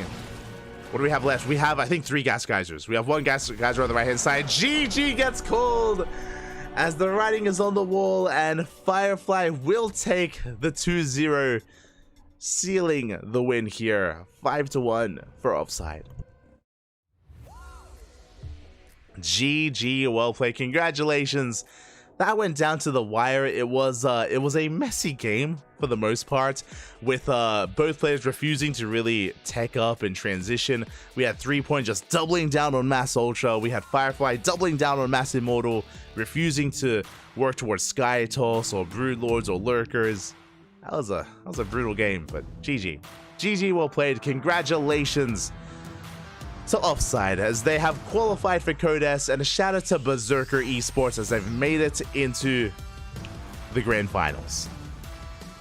They've made it into the grand finals, and we are now getting ready for the final day of Code. I'm sure we're about to get an update. Here, and here we go. We have the bracket. Let's quickly zoom in. Here. We have Berserker Esports waiting in the grand finals, and we have Twisted Fairy versus Offside, I believe, tomorrow. Let's go. We have 2 matches left. Twisted Fairy versus Offside, followed by the winner against Berserker, and that is going to be taking place tomorrow after ESL Open Cup Asia. GG. GG, well played. It has been a wild ride here. It's been a wild Code A. I remember so many people did not have faith in Offside. So many people, they were like, no, like Club NV, they would be the ones to make it through instead, or maybe one of these other teams, but the stars aligned. The stars aligned, and Offside, they popped off. Miracles did occur, and congratulations to all of our qualifying teams here tonight. It was a great night of StarCraft, and yeah, we're going to be wrapping up here for the night as well. We are going to be wrapping up. If you enjoy the broadcast, if you want some more StarCraft action, we're going to be back tomorrow. With, I just mentioned it, ESL Open Cup Asia. ESL Open Cup Asia, it is in how many hours time? Let me just double check. It is in 17 hours time, so make sure you're there, make sure you're a part of it. After we finish ESL Open Cup Asia, we are going to be live with WTL, with the final day of World Team League Code A. So this event will be continuing and will be ending tomorrow. Then we're going to have a break. I believe there's going to be like a week break, maybe a 2-week break before Code S begins. And Code S, that's when the best teams of the world will face off against each other to crown this season's champion. Oh boy, let's go. So yeah, with that, thanks for watching. Thanks for the support, everyone. We do appreciate it. If you want, stick around. We're going to be giving another StarCraft streamer a raid. I'm checking who's live right now. Most likely maybe Eba. Eba just went live. Who else is live right now? Who else do we have? I see Strange. I see Eba. I see anyone else. We'll find someone, but we'll find someone. Most likely Eva, most likely. But otherwise, thank you for watching. You can support us however you wish. You can follow us on social media, Twitter, Facebook, Instagram, YouTube, and Discord. All things CranKy Ducklings. We also have a Patreon, !Patreon in the chat. If you want to support us monetarily, you can do so via Patreon, or you can even subscribe on Twitch. We are live here on a daily basis, every single day, multiple times a day. Like today, for example. Today we casted Sparkling Tuna Cup and WTL tomorrow we have ESL Asia and WTL as well. So multiple broadcasts a day. Thank you so much. We're going to be heading off here for the night. We'll see you guys tomorrow. And if you are still unsatiated, if you still want some more StarCraft, then check out ESL Pro Tour, because EPT Spring is ongoing. It is currently live as we speak, going over the Americas region and featuring some of our very own. The Ducklings are a part of this as well. There's Eric, there's Dolan. They are taking part in EPT Spring. So cheer for them. Cheer for the Ducklings, Pappy. Cheer for them. Let's go. As we're going to be going on. Yeah, we're going to be heading off. We're going to be heading off for now. I'm going to go to bed. It's 1 a.m. It's 1 a.m., Pappy. It's almost 1:30 a.m. in the morning. Thanks for watching. We'll see you guys tomorrow. Bye, Pappy. Bye. Hasta luego.